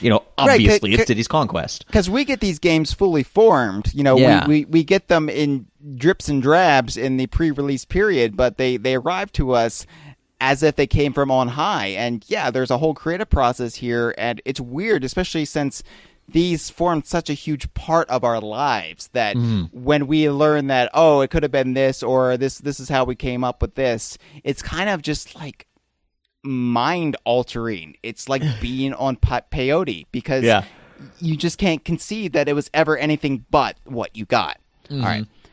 DK Team Up. Diddy's old graphics in a new game, which I love. Diddy and female with hair.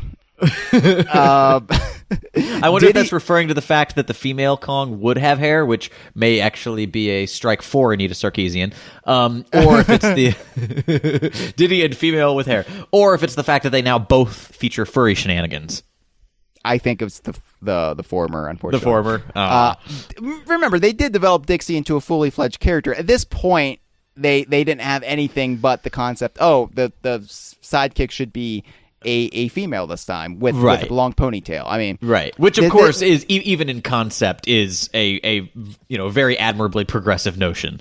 This is the stuff we were never supposed to see. So we're not actually saying, "Wow, Rare sure was a bunch of sexist pigs." Oh, jeez.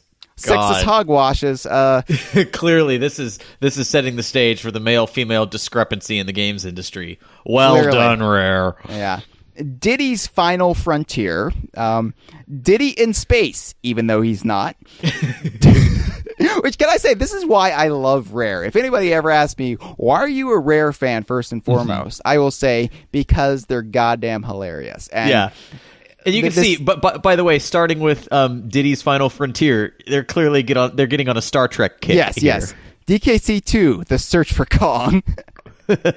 Diddy Kong Country. Kremlin Country, The Wrath of Kremlins / The Wrath of K. Rool.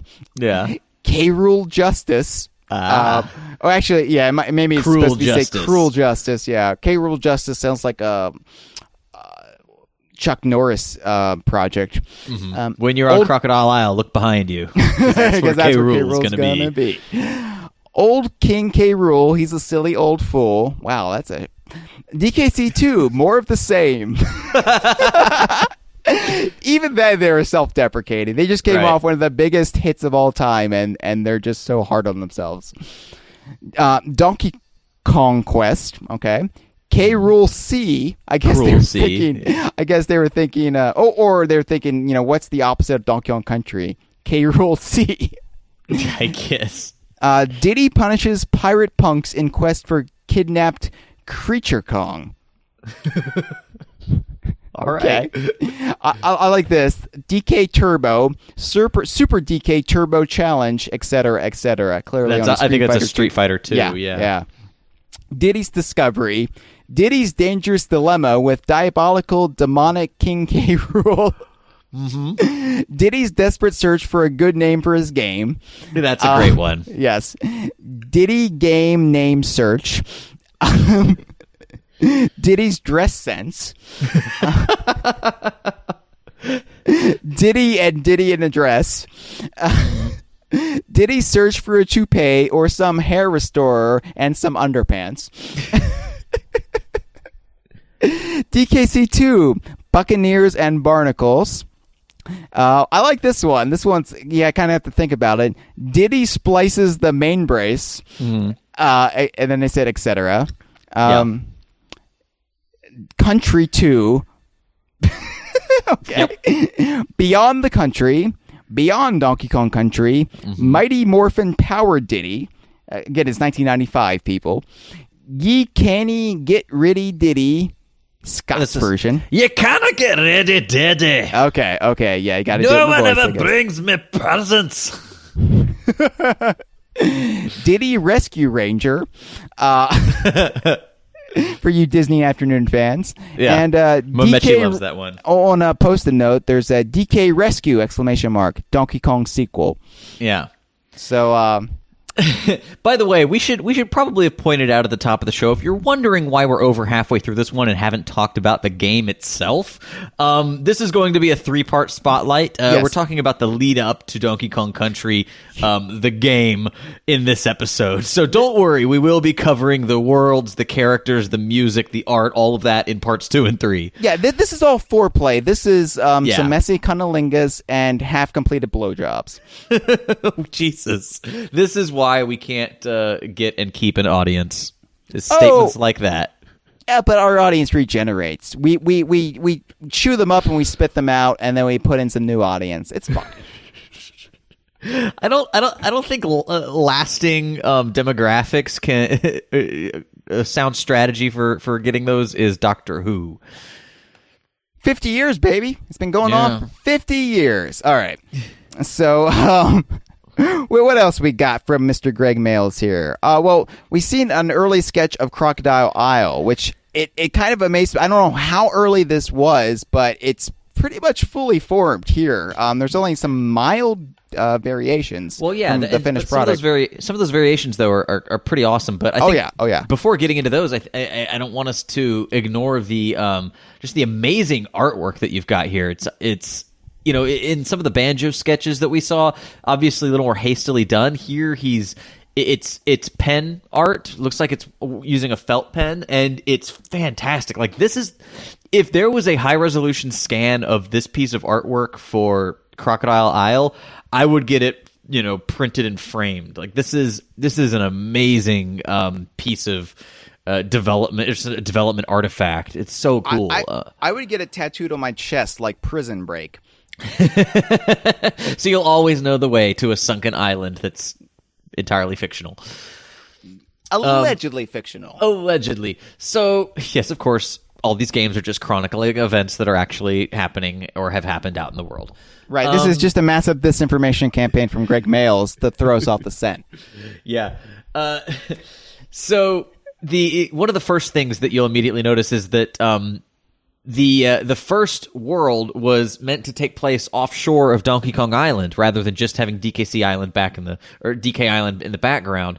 The Gangplank Galleon itself would sort of sail over and crash into what would become Crocodile Cauldron. Here, which it's called Caverns. Right. By the way, that was always my interpretation of Donkey Kong Country 2. I know there's other sources that say otherwise, but I like that, at least here in this sketch, my head version of events lives in reality. It's nice to see. And also, it's cool that, you know, they had I noticed this when I was recently twitching the first Donkey Kong Country. If you look at the Gangplank Galleon that's sailing in on the overworld map, you can see that it's got the Kremling Jolly Roger there. But just in case, he drew another version of it, so that would be like the 100% established Kremling iconography for the game. Yeah, I didn't realize that until just a couple years ago, that the Kremling Jolly Roger is on the Gangplank Galleon in Donkey Kong Country. Like, that's not something that was created for DKC2.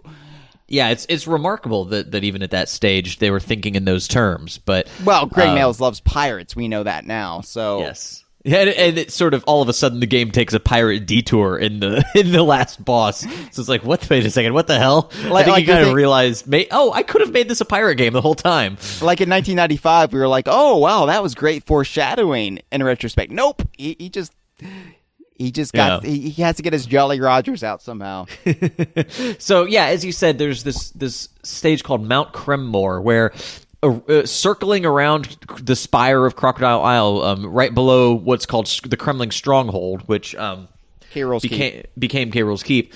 There are these what are called mini levels, all fairly hard, and so each of them takes place in a giant carved Kremling face. Which these Kremling faces are there on the finished Crocodile Isle. Yeah, they're actually they reuse the model from Critter / Clump, and just put their heads around it. I never knew what. It looks like a decorative item, but it's so cool to see that they actually had a purpose originally. Yeah, so I guess it was going to be a sub-world between Gloomy Gulch and K. Rool's Keep, where you had like these 4 super hard levels before you got to the Keep, which it's kind of reminds me of like Super Mario World, how you would have these like little worlds or something. You know what I mean? Mm-hmm. Yeah, there's sort of those little side ones that are like little challenge worlds that like aren't part of the Forbidden Forest or whatever it was called, the Forest of Illusion. Right. They weren't part of the official like chronology of worlds, but they still were like levels that exist. Yeah, the game kind of had a very like scattered like chronology as far as the level layout goes. Yeah, lots of secret, off the non-mandatory stages. Right. There's also on Crocodile Cauldron, which here is called Caverns Underground. There's the giant crocodile head that I think still exists. Doesn't it exist in at least the overworld map? This big stone crocodile where the volcano area is. Yeah. But up above the actually, the snout, I think so. I think it is. In the snout, like the steam that's coming out of it, it says grassland desert, like a wasteland style. So maybe that would sort of have looked like. I see. There's an arrow pointing to this grassland outside Crazy Kremland. Ah, interesting. So they were intending on having a savanna style stage on DKC2, or like a dried out, sort of dilapidated version of that. Yeah.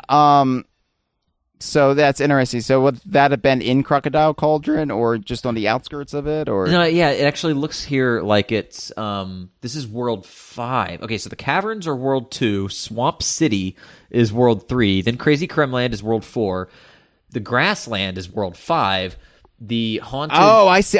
Yeah. You see the numbers that are circled? Yeah. So the haunted world, the entire level being in the mist, that's World 6. Oh, and another cool thing is that he's describing is the until you access it, the entire haunted world would be covered in mist, and then that mist parts as you get there, and then exposes the forest. Then climbing up further, kind of like Donkey Kong Country Returns, how the volcano was covered in. It covered the factory world, didn't it? Or was it volcano?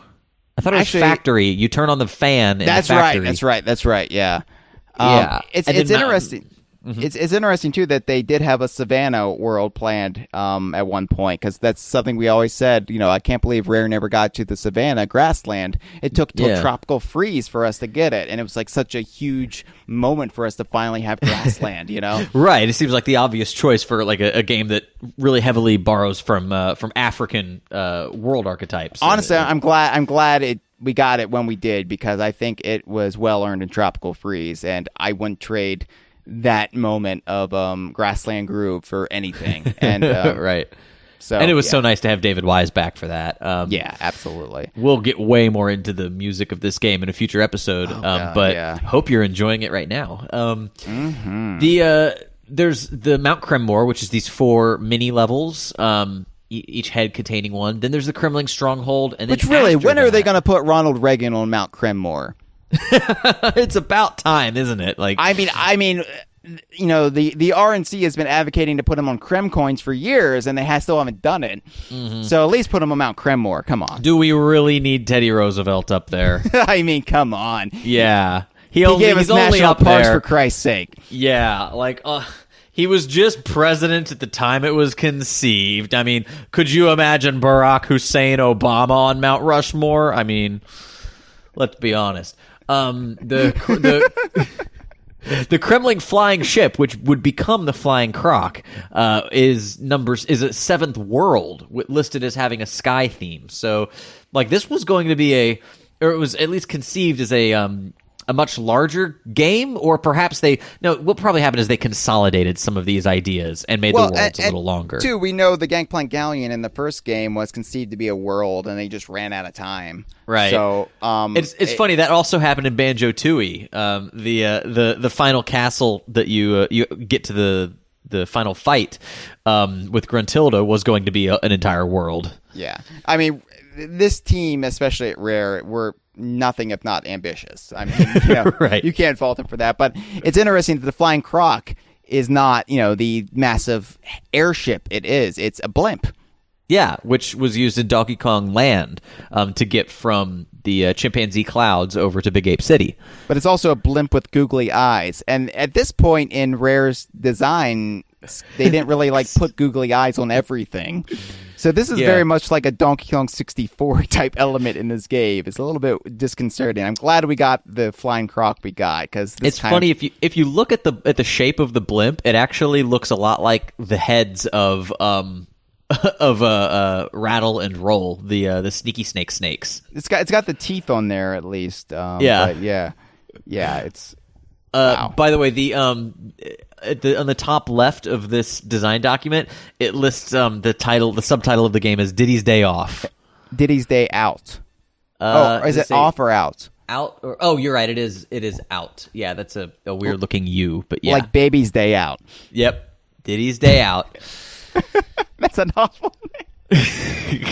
There's no sense of adventure or danger there. Diddy's Day Out. He's going shopping. Diddy's quest for a better name. Finally, there's I guess this is in lieu of the Lost World. It's kind of hard to say just based on this a sketch here, but there's something called the Ship Graveyard or Boat Graveyard.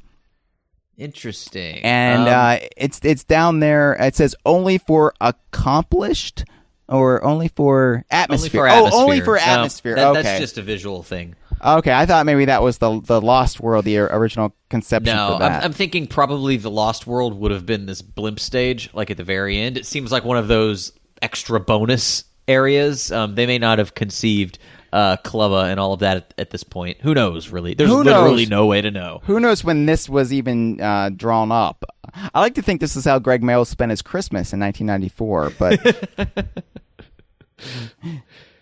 Anyway. All right, so there's also another strange element of the game that really it didn't show up at all. I mean, most of the stuff was sort of repurposed, kind of tweaked. It seems like it more or less came out of their brains, as you said earlier, fully formed. But then we're showed these banana animals. Oh my God! Now this is really interesting because not only does this not fit the aesthetic of Donkey Kong Country 2, the game we got, in the slightest, it also foreshadows so much of what we eventually got in the franchise from both Rare themselves and Retro. Yeah. So these are described... by the way, instead of Dixie, Diddy Ann is a reference on the document. But the bunches will be worth 10 bananas, but special banana animals can be collected for additional bananas. Why didn't they call them bananimals? Bananimals? It's like the yogurt Danon becomes Danonimals. Do you know? I know what you mean. Yes, I know what you mean. Yes, you know the yogurt, the yogurt Danimals. I as somebody who walks the yogurt aisle, yes, I am familiar. Look, Hyle, you can get a real job, all right? You don't have to keep walking the yogurt aisle, hiking up your skirt. But okay, so there are banana birds that fly. They fly fast, I guess. Banana birds, nothing, yes. They look nothing, by the way, like the... Well, they look kind of like the banana birds of DKC3. No, I mean, the essential elements are there. They've got the beak, they've got wings. They're shaped like bananas. They've got the little bird legs. But they're not peeled. They're not peeled, no. But I think it's a safe guess that this is where the DKC3 team got the idea for banana birds. Yeah. There are banana butterflies, which fly slowly, which actually they look quite a bit like what we would eventually get as the banana fairies from Donkey Kong Country Returns and Tropical Freeze. What we call the banana sprites. Banana sprites, yes. Get banana the fairies are right. DK64. Yeah. But actually, I would say what looks like banana sprites are a little bit on down. The banana bat, which flies at a medium speed. Yeah. Yeah. There's banana rats. And it's hard for me to read this right. Oh, it crawls medium. So crawls medium. Okay. Yeah. Banana fish swims medium. Yeah, and by the way, all these are just bananas. If you're wondering what we're doing, they're bananas with little accoutrements like fins or googly eyes or wings to make them look vaguely like the animal being described. But yes, they all have banana stickers, by the way, as well. Oh, I didn't notice that. Yeah, I wonder what brand bananas they would be. Probably the Nintendo brand bananas from the previous game. Okay. Yeah, they wouldn't be Dole because he was running for president in 1995. Yeah. Bob Dole doesn't give a shit about banana bugs. I think that's why he lost, because that was a really weird campaign slogan. Bob Dole's not a banana rabbit. Bob Dole's a banana turtle. Takes a long time to get to the end, but ultimately wins the race. Banana snail crawls slowly. There's just like this episode. There's a banana hopper, which a grasshopper, and he jumps. He has a low jump. Banana frog jumps medium, and it's a banana with frog feet. Then it gets weird. Now it gets weird. Now it gets weird. You thought it was weird before. There's a banana seahorse. I thought you were going to say banana seaman, and that shows you where my mind's always at. Always. Swim slow. Yeah. Sweet chariot. And naturally, this banana, the male banana seahorse, would be the one to give birth to all the larval banana seahorses. Too bad there's not banana larvae here. There's banana kangaroo. Jumps high. So yeah, and if you look closely, there appears to be a banana joey in the banana kangaroo's pouch. Of course there is. Now there is a banana eel, which does look like a banana sperm. Yeah, I don't know what else you would call that. Yeah, that swims fast. So thankfully somebody came to their senses and said, "This is shit." Yeah, it says at the bottom that each animal would be worth a certain number of bananas depending on the speed, and then it says, or something else. So, yeah, this... to be fair, I say this is shit, but we eventually got this concept with the banana sprites in Retros games, and they're fine for what they are. But as far as the overall mood and like style of Donkey Kong Country 2, I don't think any of this really fits. But then again, if we got this, I would have said, of course it fits. So it's just based on what we know. I mean, it's fascinating though how much they were. It's no bad ideas in brainstorming. And this is clearly during that phase of the process. It's just so interesting to see how not only the strength of the game is in the ideas that made it, but in their ability to edit down all the ideas into the ones that are actually core and necessary to give us the game that we got. And I wonder, if people were very defensive of their ideas, I'm really advocating the banana kangaroos, and I will die on my sword to get the banana kangaroos in the game. Yeah, it's like Ed Bryan when they were making Banjo-Kazooie and settled on a bear. he wanted it to be his bunny, and he was sort of put off for a bit about it by his own admission on the Rare Replayed video. But I can't imagine someone grumbling, incessantly about the banana kangaroo. Well, collaboration, especially when you're under a massive time crunch, you got to get a game out and under a year. I imagine things get heated, very heated. Especially when you're stuck in a barn with a bunch of people. Yeah. I'd imagine that's like where stir craziness. That's almost literal cabin fever. You would start to undergo. So when you get a game like Donkey Kong Country 2 that not everything clicks, but everything also has what seems to be a uniform, cohesive vision, it really is remarkable that they were able to come together as a team and they're professionals, but at the same time they're human. So right. I'm just amazed that they're able to weed out ideas like the Bananimals and still all get along to the point where they can get this game out and it feels like it's just in perfect harmony with itself. Yeah. There really aren't any elements that I can think of in DKC2 that feel completely tonally off. Everything is perfect, strung together with that pirate thing. That's the thing. The entire series, I love all the games in the series, but out of the entire series, it really does feel like it's perfect. It's in perfect sync with itself. Yeah, and really, it's the only one that does have that complete underpinning aesthetic and and sort of style. Is that we're going to be talking about that aesthetic a lot over the next 2 weeks, people. Right. But I mean, yeah, because like DKC 3, so get used to it. DKC 3 kind of half-assed it in some places. Like, yeah. It had about 3 or 4 different aesthetics it would dip into, but it never really fully committed to something. And Donkey Kong Country, I mean, it was the first game, so it didn't really have to have an aesthetic beyond, it's an island for Donkey Kong. Right. But, you know. It sort of had that army idea a little bit. Yes, but again, it was very half-baked. Yeah. At least, I mean, not in a bad way. I mean, not to the game's detriment. I wouldn't say half baked. It was just they were still trying to figure out what would work with other things, and so as a result, it's kind of a mishmash. Yes, yeah, absolutely. So it's just this game, and really, this game kind of informs. And we'll get into this, but this game kind of informs what people want from a new Donkey Kong game, because you hear like, oh, what should K. Rool's theme be when he comes back? What should the Kremlins be themed under? What should this be? And they're just looking at Donkey Kong Country 2 when no other game in the franchise really had that theme. So it's something we're going to be discussing, I'm sure. But there's a little bit more from Greg Mayles we should probably get to before we move on. Yeah. So there was some early Cranky script, which is actually very close to the final Cranky scripts in the game. Just some comments he makes. Any notable ones worth pointing out? Really, this is all pretty much verbatim, or mostly verbatim, but that we got in the final product. There is this final quote near the end where it says, "Where's Espresso gone? A clumsy spider and a fat parrot. Is that the best they can think of?" And I can't remember if that was actually in the game itself.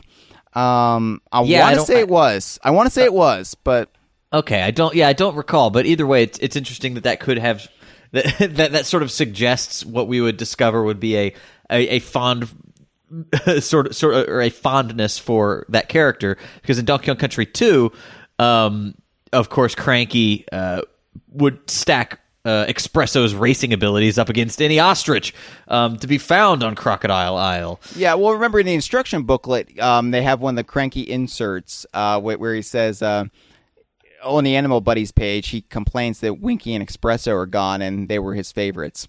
Right. And so that kind of established a precedent that he has a fondness, in particular, for Winky and Espresso. Yeah. And, of course, Donkey Kong Country Returns kind of softened his stance. He generally likes all the Animal Buddies, but, of course, he really likes Squawks now because he sold you Squawks. Well, yeah, Squawks is the moneymaker. Yeah. Even though he's just a fat parrot here. So you want to talk about some of these level ideas? Yeah. This was another one that I think this is one of the more interesting tweets that Greg made. There are several gameplay mechanics that are it's like a hybrid of level archetypes and then what those archetypes would do from a gameplay point of view. Yeah. And a lot of these actually showed up again in Donkey Kong Country, or showed up for the first time in DKC 3, like barrels that would be floating on top of the water, and you would have to hop along them. One of the things that DKC 2 introduced that wasn't in the first game was entering and exiting the water. That would mostly just be in stages where the water level would rise and fall. Which is sort of the next one that's drawn here. Part of the reason for that is they had the end of level targets that you had to hit, and right. Because of that, you always had to have at least that little last bit out of the water. Yeah, but in some stages, even though in DKC 2, that would blast you out onto like a ship's hull, or like a ship deck. So you wouldn't necessarily need to have that ability to transition in and out of water, but it is nice that they put that in there regardless. Now, you said some of these wouldn't appear until Donkey Kong Country 3. Some of these wouldn't appear until Donkey Kong Country Returns, and this is fascinating to me that so much of what Retro did, Rare had thought of.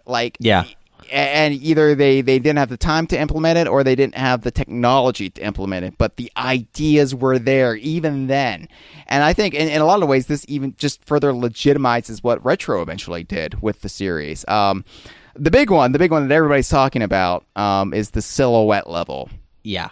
Now that's pretty amazing, and my guess is that they would basically completely black out the sprite that your character plays as, and sort of do a much harsher kind of two-tone palette swap on the foreground and background elements.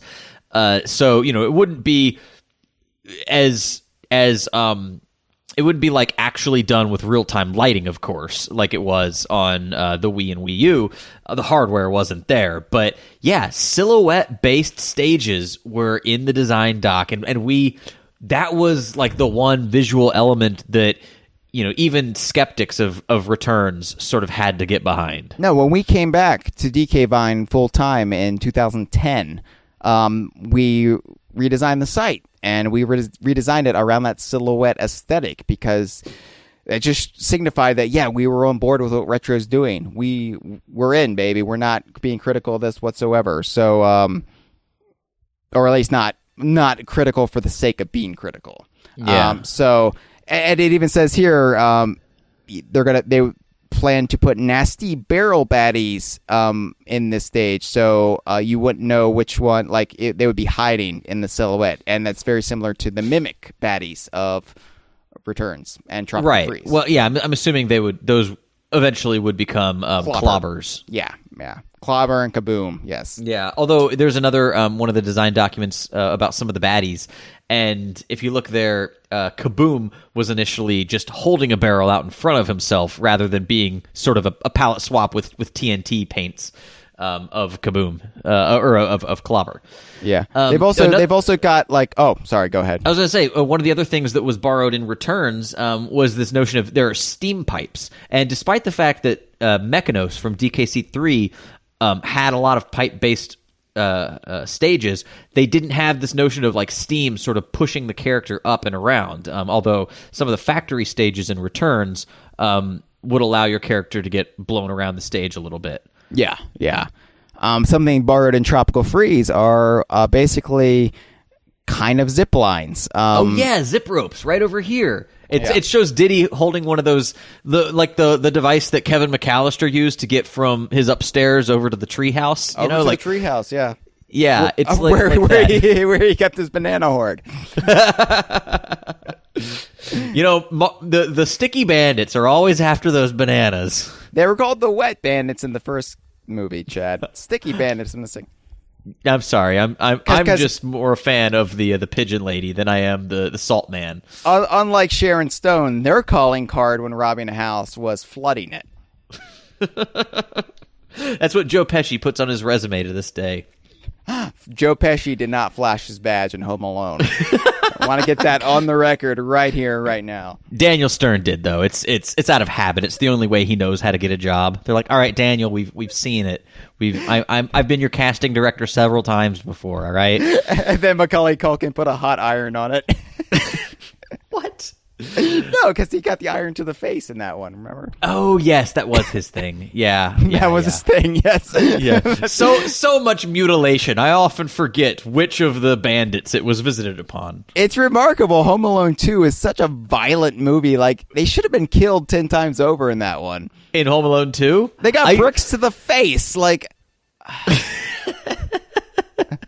Yeah, Kevin really should be. He should be rotting away in juvenile hall. Well, Macaulay Culkin is rotting away somewhere now, I'm sure. Oh no!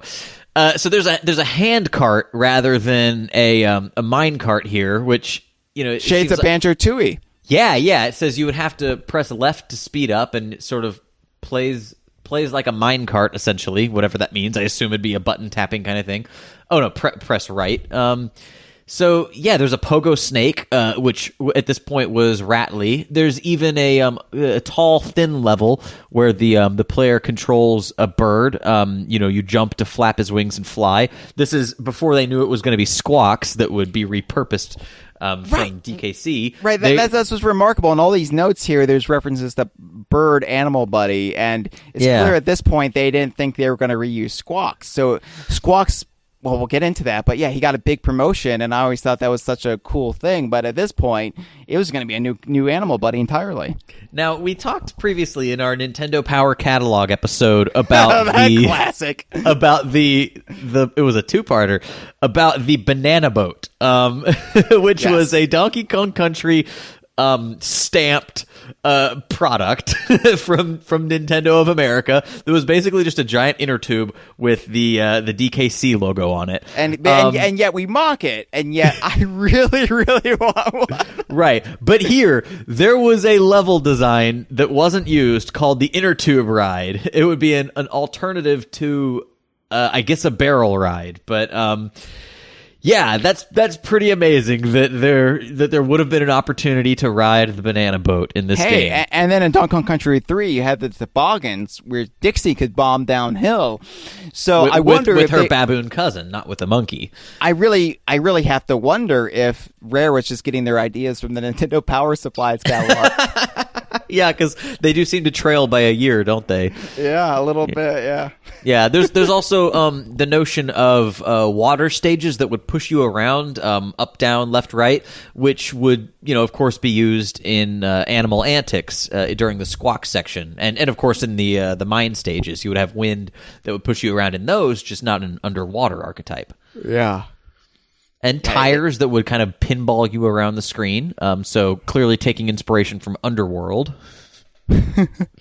Well, we also kind of got a little bit of that in the Lost World with the giant tires. Yeah, that's true. Yeah, those ones were more like vertical to be used for vertical bouncing rather than like careening at random directions. Right, but the clear kernel of the idea is right here. Absolutely, yeah. And then there's this one is marked as a bit weird, but it's one of the ones that was used in its purest form, and it's that there would be barrels that would essentially turn you into the character, or I see what's going on. So you control the animal, but there's a barrel with the Kong's head poking out that follows around the animal buddy. So clearly they just simplified that idea over time. Yeah, they made the barrel turn you into the animal buddy just to have it more visually clean. Which is even weirder if you want to be technical about it. Yeah. But this is remarkable. Yeah, by the way, Greg Mails hashtagged all of these as DKC2 is 20. Right. The numerals 20. And of course, you can find Greg Mails on Twitter at Ghouly Boy. That's GHOULYBOY. Right, and I think there's one more, or actually two more that we should probably touch on. Oh well, there's a huge one that kind of blew my mind. What's that? Well, this boss design document, and there's a lot of things on here. There's there's the early King Zing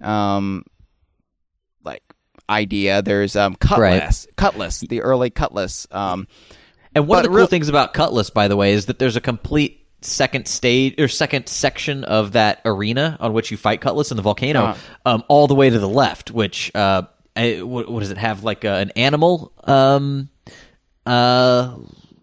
Let's see. It's number 4. Oh, okay. There's like a TNT barrel over there that you could use to fight Cutlass a bit quicker. Interesting. Yeah, and we sort of thought that Stronghold Showdown would have been it would have been Karazine back in this game because they very neatly revealed that Karazine was initially holding up Cutlass out of the lava because Karazine later fights you with cutlasses, but there's no mention of that here. No, Karazine was just something conceived for the Game Boy Advance game. By the Game Boy Advance team, you think? Yeah. Okay. Well, they did a good job of tying it together then. Well, yeah, but I mean, there was a fiery hand holding Cutlass. I don't know if that was really supposed to be Karazine or not, but I always interpreted it as a hand that was on fire. But okay, either way. I mean, maybe we should test this out by diving into molten lava and seeing what happens. I mean, to be fair, for science, Chad, for science. I think so. Yeah, that's what Jamie would do from MythBusters. Right. Well, MythBusters is ending, so we need to carry that torch somehow. Mm-hmm. Yeah. What better way to start than by jumping into an active volcano? Becoming the torch, yes. There's also early sketches for K. Rool, showing how his blunderbuss would work. Interesting stuff. This early sketch of K. Rool makes him look like more of a fireman than a pirate captain. But it's nice to know that even then they were thinking of having him dress as a pirate and not just be the king. Yeah, and clearly the blunderbuss is crucial to all of his moves and boss battle. Right. Now, here's the interesting thing. Here's what really gets me going. What's that? Okay, there is basically sketches of Crocodile Core, the final boss battle in the game in the Lost World with the Kremlin power source, the Kremlin source. Yeah, it even refers to it as a power source on here. Yeah. Okay, but you don't fight K. Rool in Crocodile Core. You fight Clubba. Interesting. And if you read the so what I'm thinking is they programmed this battle and then realized they needed a boss for Kremki, and they did a palette swap, and that became Cudgel. Because if you read the way that this fight is described, it's essentially the Cudgel fight. Yeah, yeah. And that would explain where Cudgel came from. That would explain. I mean, it's not just Rare being lazy. It's just they repurposed it, but they didn't want to use Clubba in the third world and then have him be in like later worlds. Right. But this would have fundamentally changed, like, not only the ending of Donkey Kong Country 2, but kind of like the whole fanon fallout of Donkey Kong Country 2. This would have like really altered the way we look at the series and the character of K. Rool. If K. Rool had not been in this fight, if K. Rool had not fallen into the power source, if he had not inadvertently caused the destruction of the island, that would have really like altered things. At least one, it wouldn't have made Clubba as sympathetic of a character. Well, it also probably would have meant that we would have subsequently seen Clubba later on in the game. You mean... I'm sorry, later on in the series, rather. You think so? Yeah. Well, yeah, I would say that this would have elevated Clubba's stature. And I think it's the sort of thing that, instead of Chaos, potentially, we might have seen Clubba in DKC 3, or he may have... And then Donkey and Diddy would have popped out of Clubba. Right. They would have decapitated him and crawled on out like a tauntaun. Yeah. No, I think that though that this certainly would have elevated his stature to be on equal footing with K. Rool. If he was the ultimate boss that you encountered in this final area, I think so. But it would have also, like, right now as the character stands, Clubba is somewhat sympathetic because he mentions how much he hates K. Rool, and you kind of just get this sense of he doesn't want to be doing the things he's doing, but K. Rool's such a tyrant, he makes him. And if you fought him at the end of the game, that would have been lost. And then the whole thing with K. Rool being the hand that you basically trip K. Rool and make him cause genocide to his race. Mm-hmm. So that would have that would have altered our reading of the plot of Donkey Kong 64 and just. Really, I think so much of what we love about K. Rool and the series after this point came from Crocodile Core as we know it. Hell, my avatar on the DK Vine forum is the Kremlin source. Yeah, and here it's drawn pretty much, for a black and white pen sketch, it looks exactly like it does in the end game. It's remarkable how much like I wonder where this was. What was the inspiration of the Kremlin source?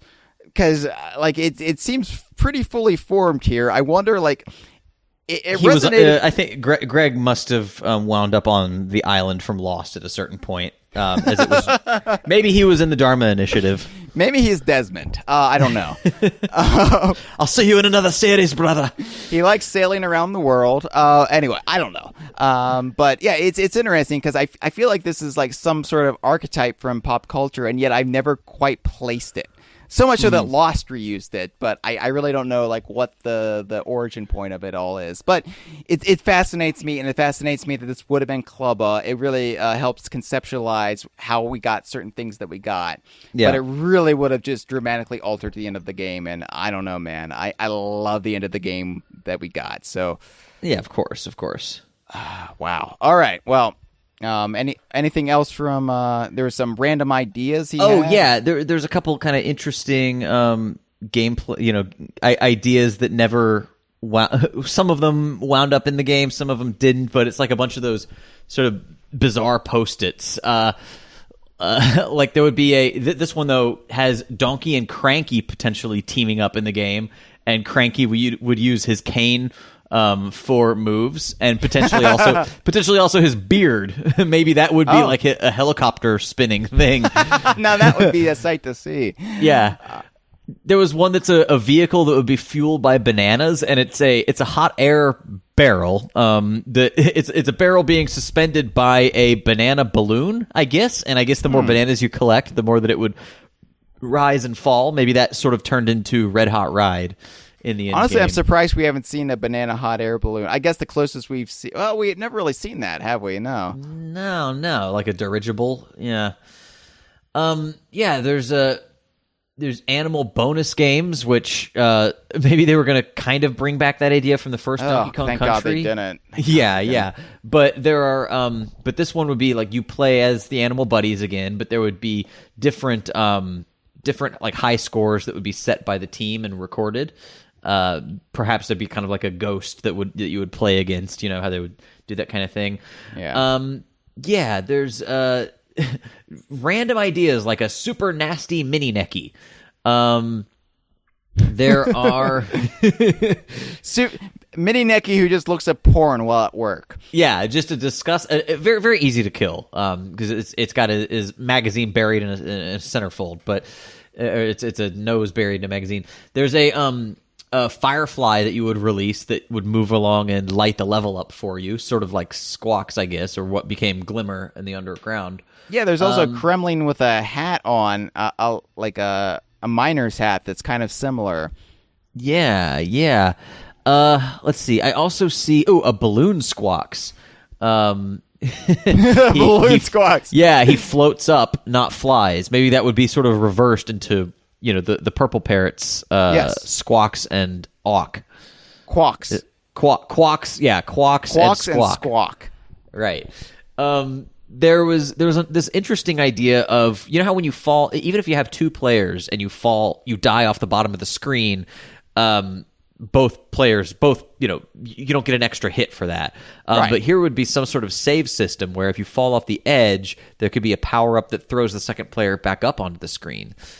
Interesting. Kind of like, almost like the green balloons from Donkey Kong Country Returns 3D. Yeah. And Tropical Freeze. Yeah. Here's a post-it where it says, play as Funky as Cranky Kong.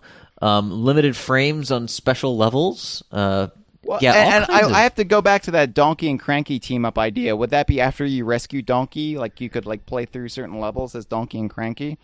Yeah, that would be pretty cool. Yeah, because it does say, Donkey and Cranky team-up. Yeah, that maybe it would have been like an analog to Diddy and Dixie.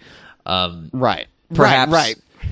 Perhaps it would have just even been like a what do you call a reskin, the 2D version of a reskin. But it's kind of cool how, again, DNA of Tropical Freeze, at least in these posted notes. Yeah, because clearly it says that Cranky uses this stick for moves here. So yeah. This is real. It's really cool. It's a bunch of it's a random assortment of posted ideas. But... And here's the thing: Greg Mails is still releasing this stuff. We don't know what he's going to come out with the next couple of Right. days. Yeah, this one just came out today. Actually, we had to delay our podcast recording, but it's kind of nice that we did because we got to see a few more of these in time for the show. Another 20 minutes of time to kill. Yeah.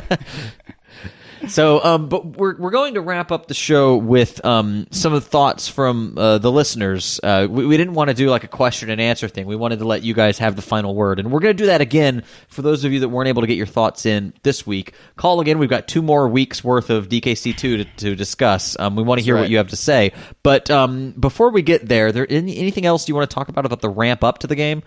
Well, next week we'll talk about the weekend before getting the game and finding out all of the characters and the worlds and the general details of the game, that joy. And then we'll get into the actual game itself. But I did want to talk about the wait for the game. It seemed like a horribly long wait. I started middle school in autumn of 1995, and junior high, middle school, whatever you want to call it. And 6th grade was just a miserable experience for me. We've talked about this on DK Vine in the past, and I'm not going to bring up my experiences. I'm not going to bring up basketball camp, Chad. Don't worry. Oh, thank God. But it was very, very tough, and I kind of really dove into this franchise and my early fandom of it as kind of an escape mechanism, and waiting for Donkey Kong Country 2, it was like, how people are just, they can't wait for The Force Awakens. This is like the big cultural event of 2015, which, just like The Phantom Menace was the big cultural event of 1999. Yeah, but now our expectations will be met, Chad. Anyway. All right. I hope that plays out for you. Hashtag I believe in JJ. JJ Binks. Oh no, it's a sign. Yep. It was right in front of us all along. I could not wait for this game, and it was just an unbelievably slow crawl to the first week of December. It was ridiculous. Each day felt like 72 hours. Mm-hmm. And I remember being in gym class trying to avoid humiliation and just daydreaming about this game as an escape mechanism. Yeah. And I wanted to learn. I couldn't wait to play as Dixie Kong. I mean, what would that be like? It seems weird to talk about 20 years on because this is such an ingrained part of our DNA, but there was a time where this game was unknown and full of mystery, and I really just can't believe, looking back, it's been 20 years, and I mean, what are your thoughts? You feel old and decrepit and on death's door? No, I feel okay.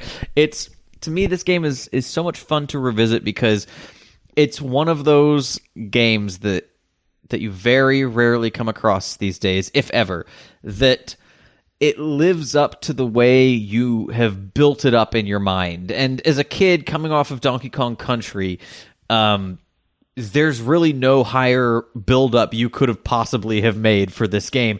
And yet, it ticked off all those boxes and even generated new boxes that it could tick off after it was done with the ones that you wanted. Every expectation was met and then some. And it executed on that spirit of adventure, that high seas kind of, I want to be a pirate, which I hadn't had since Monkey Island, Or at least I want to fight pirates. Right. Yeah, I mean, Guybrush Threepwood was, he sort of played both sides of that. He wanted to be, and he wanted to defeat pirates. But, at any rate, it's, even though it's an action-based platformer, it still feels like an adventure. It feels like it's paced to such a way that you can drink in the game, drink in the world of it, and just get completely lost. And even revisiting it as an adult, I still get sucked right back in. And I overlook the fact that, it's extremely low resolution as compared to the games of today. I overlook all of those things, and it just you get enveloped in the world. The way that you control it is so perfect. You feel like everything is so tightly mapped to the controller that you can essentially think and your character's running around, and everything about it is designed to just suck you in. And it being able to live up to all of those expectations is something that I don't think I'm gonna have totally recaptured in a long time. No, and part of that is just getting older, but I think that sells this game short too. That's just say, oh, it's just nostalgia. It's just, it just hit us at the right time of our lives. No, right. I mean, I don't think that. I think that the closest Donkey Kong game to leading me to feel the same way about expectations met, and then some, is Tropical Freeze. So I don't think it is just nostalgia, because Tropical Freeze came damn close to meeting this bar. But to be fair, Tropical Freeze also, I think, studied a lot of things Donkey Kong Country 2 did. And that's one thing that you can never take away from this game. Right. And, we're going to talk about the plot and the archetypes and kind of some of the things it taps into in the next 2 weeks. But, the thing that really amazes me about Donkey Kong Country 2 is it does so much with what's essentially so little. Like, it's a platforming game from 1995 on the Super Nintendo, but it feels so much more grand than that. Yeah. It fills in the gaps in your brain, and it really lets your imagination run wild. This is essentially just a sequel to Donkey Kong Country, and there's no cutscenes, there's nothing in between the stages except map screens. But along the way, like it's a hero quest. It's this Joseph Campbell-esque, like, grand mythic primal thing where you follow this little boy, this little young monkey into this journey from childhood to becoming a man, to becoming a true hero. No, you may be elevating it a bit. No. If anything, I'm not elevating it enough. I mean, this is it's amazing what. I mean, you don't disagree though that it definitely does tick off all these things in your brain that the game itself is not necessarily presenting, but it does so much with so little. Right. It's masterful in such a way that very few games do to this day. I think another thing is going back to the ability of the team to edit down the ideas into just the good ones. Not only does it do all the things you want and give you extra things you didn't know you wanted, but it does not do superfluous things. It's so tightly constructed and edited into just the perfect bits that it's easy to see in some of these designs how if they had picked the wrong things to really run with as far as gameplay is concerned, Donkey Kong Country 2 might not be the classic, almost perfect game that we all regard it as. I think it's tighter. That's what it has over DKC 3.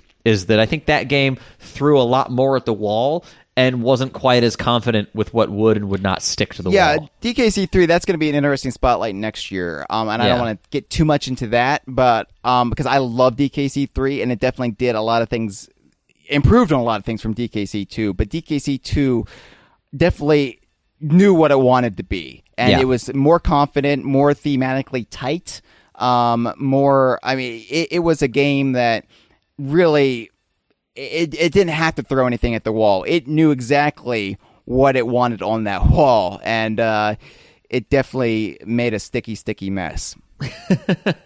Right. So, well, with that, do you want to see what our listeners had to say, and then we'll call it a show?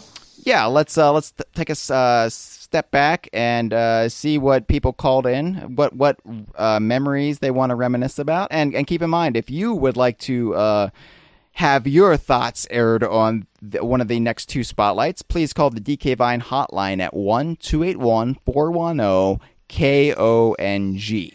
And that's 5664. Yes, and we will play them at the end of one of the next two spotlight episodes for Donkey Kong Country 2. Right, enjoy. Yep. Yeah, we'll let you guys have the final word. And we'll see you next week for part 2, where we actually start talking about the game itself. Thank God. Good day, lads. Scrap 69 here. So, how's it going, eh? Look, that bloody blue flappy lad, Twatter, kept banging his head against the window. There's actually quite a few dead ones outside my window. One of them seems to be using its claws to pick up its spine. Anyway, Donkey Kong Country 2, or DKC 2, or DKC DKQ, Diddy's Kong Quest. It's not a very good pun, you know. Diddy Kong Country, fuck's sake, Donkey Kong Country 2 is actually my least favourite classic DKC game. But don't take that as a slight, as the classic DKC series is my favourite video game series ever. I'll tell you my favourite thing, and that is the box art. That beautifully rendered box art. It had so much going on, more than any other box art. and it was quintessentially 90s. That lime piss yellow sky and that tear with the yellow to orange gradient on the top right of the box art with the words "Only for Nintendo" in a sort of graffiti-like style. And as a little lad, it was always baffling to see Donkey Kong in the background in the bars and Diddy and Dixie heading the other way. It panicked me a bit because I thought the Kremlings were trying to drown Donkey Kong, which reminds me of the apartheid. You need to offload that heavy slave cargo. And let's not forget that the claptrap was about to bite Dixie's fingers off. And Screech, he bloody whacks Squawks with a baseball bat. That doesn't even happen in game. Was that a ditched idea? So, yeah, a lot of character that box art, you know. Big fan of it. Now, fond memories. Well, my main memory is Lava Lagoon. You can't imagine how many times as a little lad I kept trying to double jump that clapper flick. So much so, I think that was my equivalent of sex education. Hell, he even shot a white substance out of his mouth after you bounced him, eh? Was that innuendo on their part? Or a callback? But one of my favourite levels is Cannon's Claim. This level makes you feel like an absolute sex machine when you are blasting from battle to battle, dodging zingers and blue insect lads, and then crow lads. The humming in the stage is the first time I think the DKC team had even used bloody hell, that voicemail shenanigans. Hey, 3-minute time limit, is it? Anyway, so the DKC team with the humming in Cannon's Claim, I reckon that was the first time they'd ever used an equivalent of a human voice to make music, you know? And I reckon that was bloody spectacular. One of my favourite songs too, along with Forest Interlude and Sticker Brush Symphony. And these are the greatest of the songs in the Grand Donkey Kong Country 2 soundtrack. The enemy sounds so good when they die to these tunes. If only dying could sound so grand. Now, the final thing, fondest memories. One thing I loved greatly about DKC 2 was the overuse of the foreground to do shit. Whether it was the rocks for the lava levels and the honey layering and the zinger hives. When an enemy died, it was also stage appropriate, like the splashes on the gameplay galley and the smoke in the lava stages. Which is, yeah. Reminds me of the good old days, back when I was a little lad. And when I found out that I could masturbate. Good times, lads. Hey, you guys, it's me again, the Mention. And today, talk about my experience with Donkey Kong Country 2. I hope this is not blasphemy, but very first time I ever played DKC 2 was on the Game Boy Advance. That's right, that version of the game. And even though it's kind of a gimped version of the game, still is quite nice. Very good game. It's not my favorite DKU title. If I have to tell you what my favorite DKU title is, it's DK64. Sorry, but anyway, on to DKC 2.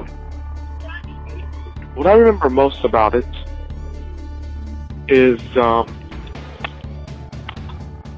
quite frankly, King K. Rool's whole motive. His want for revenge and the fact that he actually, took the chance to catch Donkey Kong, which is something you've never seen in a Mario game until Luigi's Mansion, and that's not even Bowser. Well, but yeah. So there's the whole fact that this game didn't do the logical step. It it wasn't just Donkey Kong Country, but better. It was a whole new story, whole new environment, and new characters. Okay? And Sidekick becomes the hero. That's the thing that I really like about DKC2. Even though I would prefer it if Donkey Kong was somehow playable, because it's like DuckTales. It's like in DuckTales where Donald Duck's not in it, even though he's the main one. I digress. Maybe it's a good thing to call DKC2 the DuckTales of the Donald Duck universe. Did I say that wrong? I meant DKC2 is the DuckTales of the DKU universe. Alright, love you guys.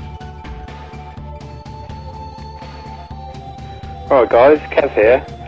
In 1996, I made a friend at school who had a lot of consoles and a lot of games.